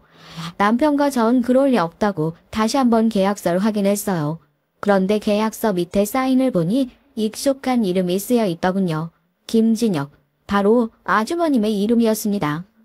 알고 보니 저희가 가기 며칠 전에 아주버님이 이미 농장 주인을 찾아갔더군요. 남편의 출근 기록부를 가지고 말이죠. 남편이 근무한 시간을 하나하나 꼼꼼하게 따지더니 퇴직금이랑 지금까지 주지 않은 근무 외 수당까지 다 내놓으라고 했다네요. 농장 주인은 퇴직금이야 주겠지만 이미 다 지나간 야간 수당을 왜 주냐고 끝까지 버텼나봐요. 그런데도 아주버님은 순순히 넘어가지 않으셨답니다. 지금 당장 내놓지 않으면 이대로 노동부에 가서 불법 노동 착취로 고소를 하겠다고 겁을 줬대요. 땅만 많지 평생 농장만 하고 산 농장 주인은 아주버님 말에 홀딱 넘어가 아주버님이 시키는 대로 했나 보더라고요. 연세도 많고 법도 잘 모르니까요. 거기다가 더 어이가 없는 건 아주버님이 가져간 돈이 퇴직금과 근무 외 수당뿐이 아니었어요. 그제야 농장 주인이 말을 하는데 농장에 처음 남편이 들어왔을 때도 아주버님이 남편을 소개하면서 월급의 20%를 자신에게 보내라고 했답니다. 네가 자기한테 생활비를 보내야 하는데 네가 신용불량자라 은행 거래를 아예 못한다고 나한테 월급날 아예 따로 보내달라고 하던데? 그 순간 남편의 불끈 쥔 주먹이 세차게 흔들리는 모습을 제가 똑똑히 봤습니다. 남편도 제 앞에서 표현하지 않았지만 많이 놀란 것 같더라고요. 당연하죠. 믿었던 형이 지금까지 자신을 속인 건데 놀라기만 할 게 아니라 화를 내고 쌍욕을 해대도 이상할 게 없어 보였어요. 전 남편을 대신해서 화를 내줬습니다. 그걸 말이라고 해요? 준혁 씨가 힘들게 일한 돈을 물어보지도 않고 멋대로 남한테 주면 어떡해요? 형이 남이야? 이 동네에서 진혁이만큼 똑똑하고 책임감 강한 놈이 어딨다고. 모자란 동생이 호러머니까지 평생 끼고 살면서 옆에서 챙기는데 안쓰럽지. 남편네 동네가 참 좁아요. 태어나서부터 지금까지 한 집에 살면서 매일 같은 동네 사람들과 어울려 살다 보니 각자 집안의 수저가 몇 개인지까지 다들 알고 있었죠. 시아버지 일찍 돌아가시고 아주버님이 혼자 시어머니와 남편을 챙겼으니 동네 사람들은 아주버님을 아주 대단하다고 생각했어요. 물론 아주버님이 대단하긴 해요. 힘든 상황에서도 열심히 공부해서 4년 내내 장학금 받고 대학을 다녔고 동네에서 가장 큰 기업에 들어가 지금은 부장까지 됐으니까요. 그러다 보니 동네 사람들은 아주버님이 하는 말이라면 다들 믿고 따랐습니다. 저도 눈치가 있으니 아주버님이 동네 사람들에게 많이 배운 거 없고 순진한 동생을 뒤에서 많이 챙기는 것처럼 얘기하고 다닌다는 건 알고 있었어요. 동네 사람들이 제가 지나갈 때마다 어딘가 안쓰러운 눈으로 바라보면서 툭하면 고생이 많다고 어깨를 두드려주곤 했으니까요. 그런데 신용불량자라고까지 말하고 다니고 어디가 좀 모자란 사람인 것처럼 얘기하고 다닌 줄은 꿈에도 몰랐습니다. 남편의 신용불량자도 아니고 모자라지도 않아요. 그런 거짓말까지 하고 다니면서 동생 돈이나 착취하는 못된 형이 세상에 어디 있답니까? 전 그 길로 아주버님에게 따지러 갔어요. 저희 돈도 다 내놓으라고요. 아주버님은 결혼도 하고 아이도 둘이나 있지만 시어머니와 함께 살고 있어요. 형님이랑 조카들이 미국에 있거든요. 흔히 말하는 기러기 아빠예요. 제가 보기엔 형님이 고지식하고 잘난 척 심한 아주버님과 아들 바라기인 시어머니와 함께 사는 게 힘들어서 미국으로 가신 건 아닌가 싶기도 해요. 저 같아도 아주버님이나 시어머니 같은 사람하고는 하루도 못 살 것 같거든요. 시어머니는 처자식 없이 혼자 사는 아들이 안쓰러워 어쩔 줄 몰라 하세요. 거기다가 장남이 모든 생활비까지 책임지면서 함께 살고 있으니 아주 장남이라면 덜덜 떠시죠. 남편이 가끔 시어머니에게 서운한 일이 있을 때마다 하는 말이 있어요. 어릴 때 엄마가 항상 학교가 끝나면 형한테만 잘 갔다 왔냐고 물어봤어. 내가 옆에 있는데도 형한테만. 그래서 난 어디서 주워온 게 아닌가 싶었다니까. 아이가 그런 생각이 들 정도면 엄마가 도대체 얼마나 두 자식을 차별했을까 싶어요. 전 이번 일만큼은 그냥 지나칠 수가 없었습니다. 아주버님에게 사실 확인을 하고 도대체 남편과 제게 말도 안 하고 왜 제멋대로 그런 짓을 한 건지 단단히 따져 물을 생각이었습니다. 농장에서 나와 바로 시댁에 갔더니 아주버님은 안 계시고 시어머니만 계시더라고요. 전 시어머니에게 그날 있었던 일에 대해 다 말했어요.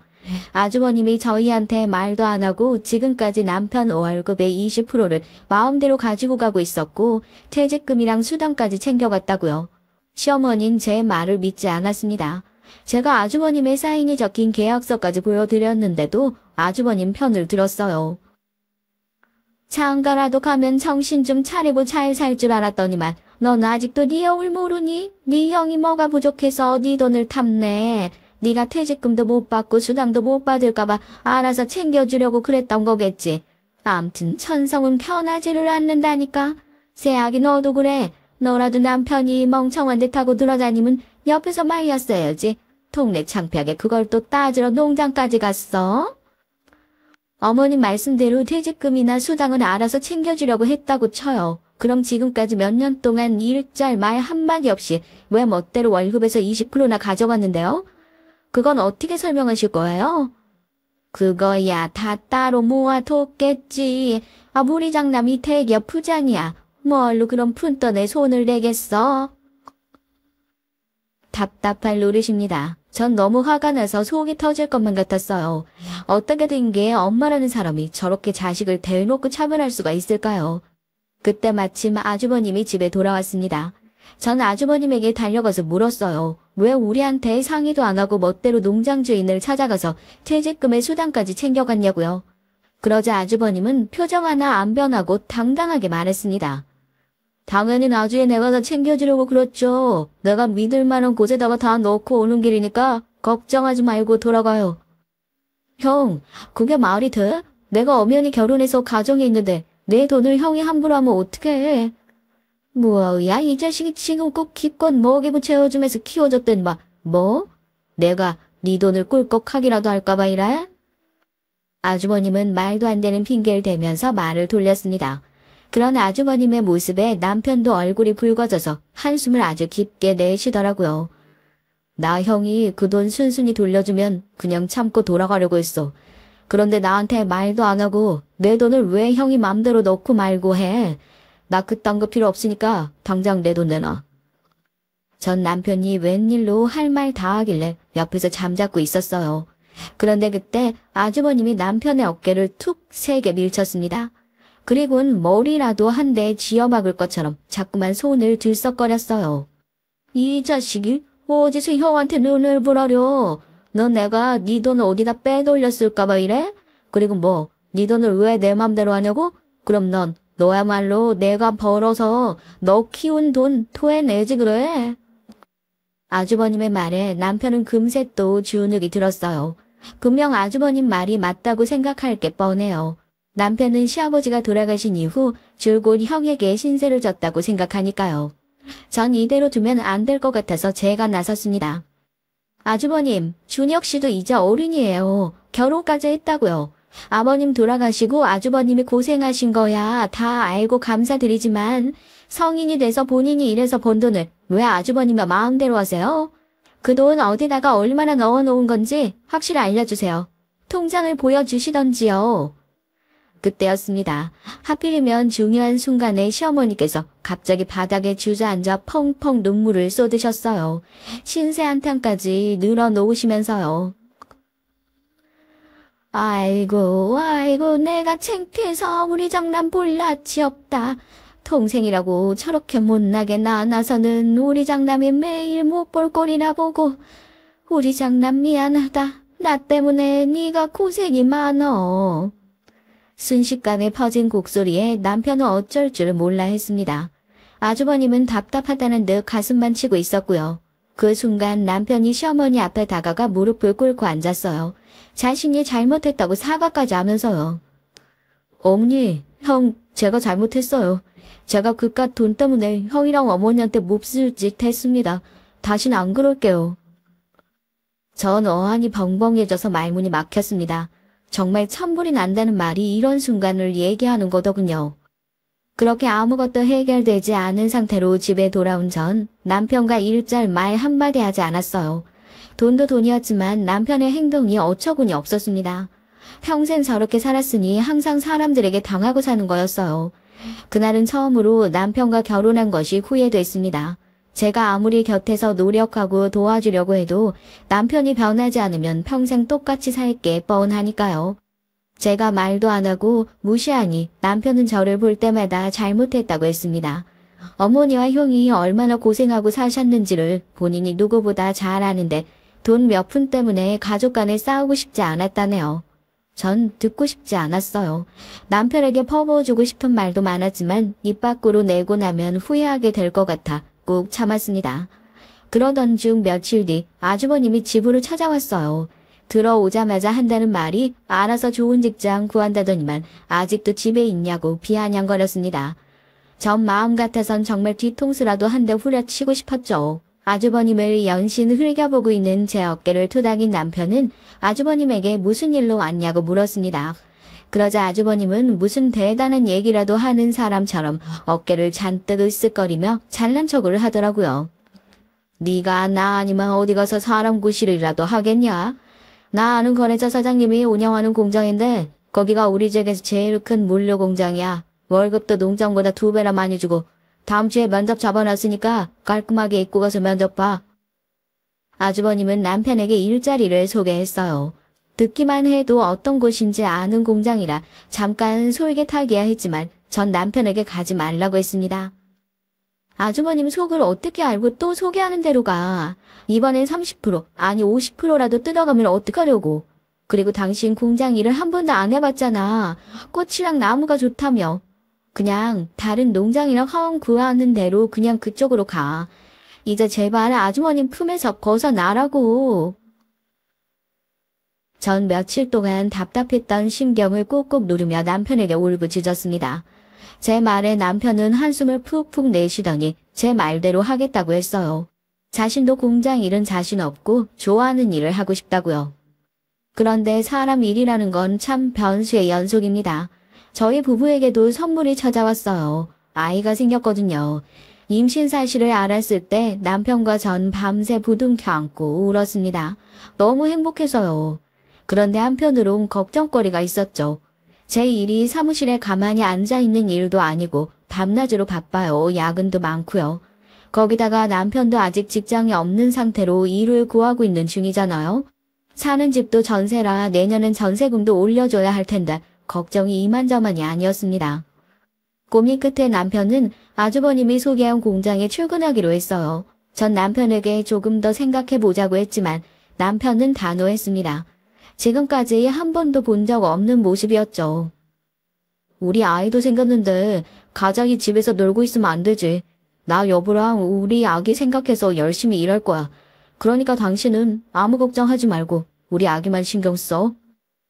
전 어떻게든 남편이 좋아하는 일을 하게 해주고 싶었는데 일이 그렇게 쉽게 풀리지 않더군요. 제 임신 사실을 알게 된 남편은 농장이나 화원보다 훨씬 더 월급을 많이 주는 공장으로 가겠다고 했어요. 저도 혹시나 또 아주버님에게 남편이 이용당하는 건 아닌가 싶어 걱정이 됐고요. 제 앞에서 남편은 항상 괜찮다고 하지만 사람들에게 받는 상처가 얼마나 힘든지 저도 잘 알다 보니 마음이 쓰였습니다. 제 걱정이 무색할 정도로 남편은 금방 공장에 적응했어요. 얼마나 성실한지 항상 같은 시간에 출근해서 같은 시간에 집에 돌아오곤 했습니다.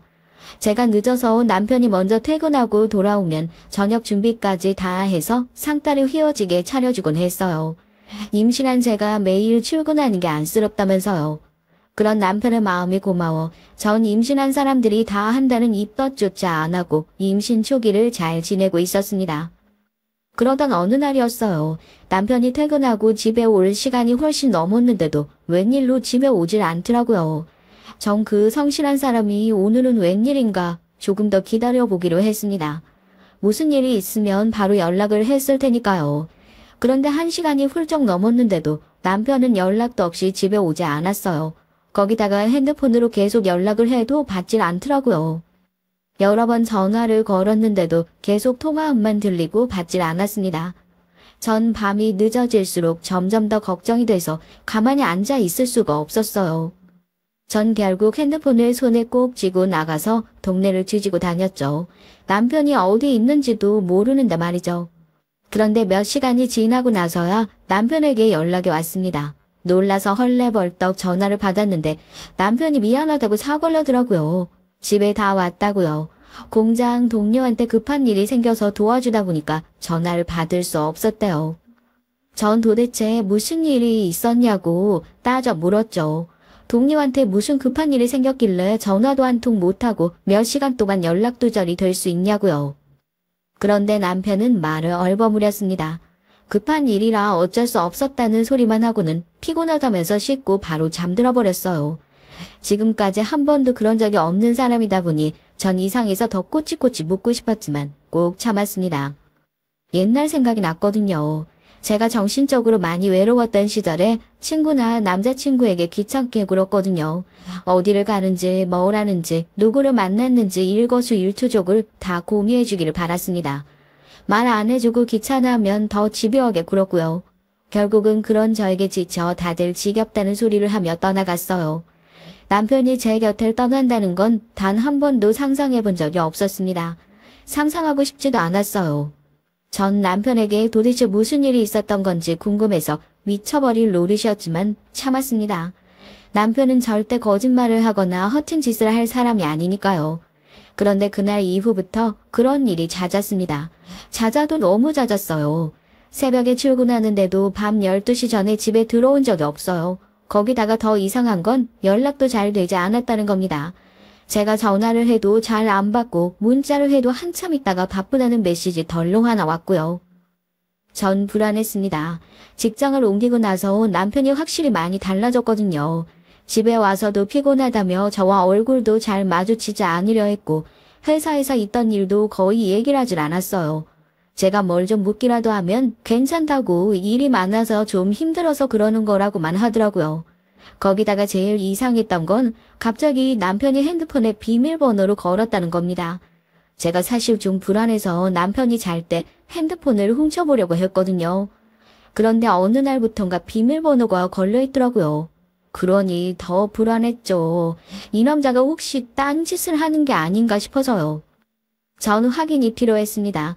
남편이 저를 속이거나 숨기는 게 있는 것이 아니라 단순히 정말 새로운 일에 적응하느라 힘들어서 그런 거라는 확인이요. 전 남편 몰래 회사로 찾아갔어요. 매일 퇴근 시간이 지나서도 일이 많다며 집에 오질 않으니 불안해서 딴 데로 새지 않고 공장에서 일하는 모습만 확인하고 집에 와야지 싶었거든요.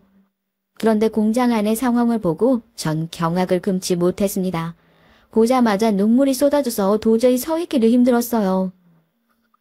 야, 머리통이 아무리 모자라도 그렇지 멍청한 놈이. 야, 이깟 일도 거지같이 해? 내가 너 들어온 이후로 아주 짜증나서 잠이 안 와. 전 제 두 눈으로 직접 보고도 믿을 수가 없었습니다. 그 상사라는 놈이 남편의 뺨을 갈겼어요. 더 화가 났던 건 남편의 태도였습니다. 자기가 뺨을 맞았는데도 전혀 흔들림조차 없었어요. 마치 매일 겪었던 일처럼요. 원래 너처럼 답답하고 모자란 놈들은 말로 하면 못 알아들어. 그럴 땐 한 대씩 해줘야 정신을 차리지. 그만. 당신 지금 뭐 하는 거야? 남편을 한 대 더 내리치려고 손을 올리는 인간 앞에 제가 맞고 섰습니다.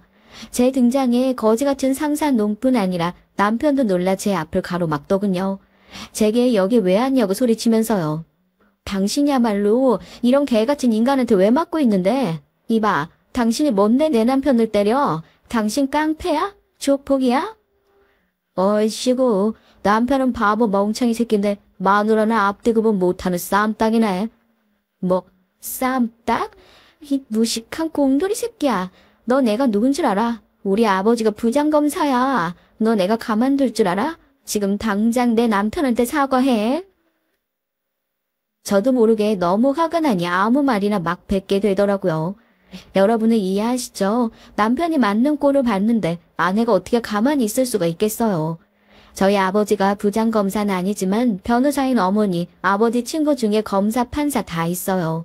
부모님과도 왕래를 안 하고 지내기야 하지만 그래도 엄연히 하나밖에 없는 사위가 맞았는데 가만히 계시지 않겠죠. 일말의 기대를 가지고 전 마구 퍼부었습니다. 뭐, 사과? 부정 검사 같은 소리 하고 있네. 아이씨, 멍치지 마. 부정검사 사이가 왜 이런 공장에서 일을 해? 그래, 못 믿겠어? 좋아. 사과 안 하면 며칠 뒤 당신 앞으로 소장 날아갈 거야. 어디 한번 직장 내 괴롭힘으로 신고당한 상사로 평생 이 좁은 동네에서 살아봐. 남편이 말리지 않았다면 전 그 망할 놈의 공들이 새끼에게 달려들어서 머리털 다 뽑아버릴 작정이었어요. 남편은 흥분한 저를 데리고 공장을 나왔습니다. 전 진정이 되질 않았어요.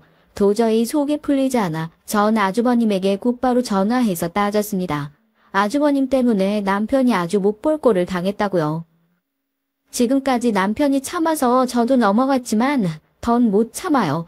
소개를 해줘도 어떻게 저딴 데를 소개할 수가 있어요? 준혁 씨가 어떤 대우를 받으면서 다녔는지 알아요? 저 아주버님도 절대 용서 못하니까 그런 줄 아세요. 집에 오면서 남편과 얘기를 나눴습니다. 알고 보니 공장에 다니는 내내 그 상사라는 인간한테 괴롭힘을 당했대요. 처음엔 막말만 하는 정도였는데 점점 자기 일까지 남아서 하게 하고 못하면 공장 사장에게 얘기해서 남편을 자르게 하겠다고 했대요. 거기다가 하루에 수십 번 전화를 거는 것도 모자라서 메시지로도 연신 괴롭혔나 봐요. 그래서 남편은 핸드폰에 비밀번호를 걸어놓은 거더라고요. 혹시나 제가 보기라도 할까 봐요. 제 남편 아시죠? 답답할 정도로 잘 참고 남들에게 멍청하다는 소리를 들을 정도로 착한 사람이에요. 앞으로 아이가 태어나면 사정이 지금보다 더 힘들어질 테니 남편은 공장을 그만두어선 안 된다는 책임감이 컸던 것 같아요. 힘들어도 참고 견딘 거죠. 전 남편을 꼭 안아줬습니다. 지금까지 너무 고생 많았다고요. 답답해도 어쩌겠어요. 백날 말해도 천성은 변하질 않는걸요. 제가 선택한 남편이 그런 사람이니 제가 안아줘야죠. 그날로 남편은 공장에 사표를 내고 전 공장의 그 망할 놈에게 복수할 방법을 찾고 있었죠. 연락을 끊은 친정 부모님께라도 연락해야 하고 있었는데 바로 다음날 믿을 수 없는 일이 일어났습니다. 누군가 초인종을 눌러서 남편과 문을 열고 나갔더니 아주버님과 그 망할 공장 상사놈이 있었어요. 미안해. 내가 요즘 일이 많아서 스트레스가 심했는데 그걸 나도 모르게 준혁 씨한테만 풀었나 봐. 내가 정말 미안해. 생각지도 못한 일이었습니다. 공장 상사라는 사람이 갑자기 바닥에 무릎을 꿇고 남편에게 사과를 했어요. 알고 보니 제가 어제 아주버님에게 전화해서 한 말로 아주버님이 열이 나서 새벽부터 공장을 찾아갔더군요. 그 공장은 아주버님 회사 거래처예요. 아주버님은 공장 사장을 찾아가 난리를 쳤답니다. 사장님이 사람 건다길래 기껏 내 동생 추천해드렸더니 감히 내 동생 얼굴에 손을 대요? 그 집은 누구예요? 지금 당장 나와서 내 동생한테 사과 안 하면 오늘부터 이 공장하고 거래 끊을 거니까 알아서 하세요. 그 공장의 가장 큰 거래처가 아주버님 회사라네요. 아주버님네 회사랑 거래를 안 하면 공장 문 닫아야 할 정도라고요. 그러니 공장 사장도 아주버님 말을 거역할 수 없었죠. 공장 사장은 그 자리에서 그 직원에게 남편에게 가서 무릎 꿇고 사과하라고 했답니다. 아니면 오늘부로 해고라고요. 정 거지 같은 상사놈이 집까지 와서 무릎을 꿇은 것도 신기했지만 아주버님의 행동도 놀라웠습니다. 전 형제가 없어서 잘 모르지만 본인은 지금까지 그렇게 남편을 무시하고 구박했으면서 남이 동생을 괴롭히는 꼴은 보기 싫었나 봐요. 우리 재수씨 친정이 검사, 판사, 변호사 없는 게 없는 집안이야. 당신 잘못 걸렸어. 이번 일로 우리가 콩밥 먹게 해줄 테니까 아주 각오해. 아이, 제가 경솔했습니다. 정말 잘못했어요. 평생 사죄하는 마음으로 살 테니까 제발 용서해 주세요. 그 일로 아주버님은 많은 생각을 한 것 같아요. 공장 상사가 돌아간 이후로 아주버님은 잠시 우물쭈물 하시더니 남편과 저에게 사과했습니다. 사실은 미국에 있는 형님이랑 아주버님이 이혼을 했대요. 그게 벌써 몇 년 전이랍니다. 아주버님은 이혼하고 싶지 않아 연락도 안 받고 버티고 있었는데 소용없었답니다. 그래서 몇 년 동안 아이들도 못 만나고 돈만 보내고 있었나 보더라고요. 시어머니가 속상하실까봐 말도 못하고 혼자 끙끙거리느라 그런 스트레스를 알게 모르게 남편에게 쏟은 것 같다면서 미안하다고요. 내가 힘들어도 준혁이 네 돈은 정말 안 건드렸어. 내가 힘들어서 널 도와줄 수가 없으니까 미리미리 준비하라고 연금 통장에 넣어둔 거야. 나중에 나랑 어머니 없어도 네가 알아서 살아야 하니까. 그렇습니다. 아주버님이 말은 밉게 하셨어도 마음으로는 남편을 걱정하고 계셨던 거예요. 월급에서 20%로 뗀 돈이랑 퇴직금은 다 연금 통장에 모아놓고 계셨더라고요. 나중을 위해서요. 그렇다고 지금까지 아주버님이 남편에게 한 말과 행동들이 다 정당화되는 건 아니지만 그래도 이제 막 결혼해서 가족이 된 제가 남편과 아주버님 사이를 다 이해할 수는 없다고 생각했어요. 그날 이후로 남편과 아주버님 사이는 전보다 많이 좋아졌습니다. 저도 아주버님과 시어머니를 이해해보려고 부단히 노력 중이고요. 남편은 다시 원래 일하던 농장으로 돌아갔어요. 그 농장 주인이 먼저 연락이 왔더라고요. 남편이 없으니까 농장이 돌아가질 않는다면서 제발 좀 도와달라고 사정을 했고요. 남편은 못 이기는 척 농장으로 돌아갔습니다. 사실 남편도 농장 일을 가장 좋아했으니까요. 이제서야 사람들이 남편의 진가를 조금씩 알아가는 것 같아 아쉽지만 상관없습니다. 저와 남편은 여전히 깨볶으면서 잘 지내고 있으니까요. 지금까지 저희 부부의 얘기 들어주셔서 감사합니다. 저희 부부는 앞으로도 서로의 부족한 마음을 가득 채워주며 뱃속 아이와 함께 행복하게 살도록 할게요. 유부 선배님들의 응원 섞인 댓글은 언제나 환영합니다. 여러분의 가정에도 화목한 일만 있으시길 바랄게요.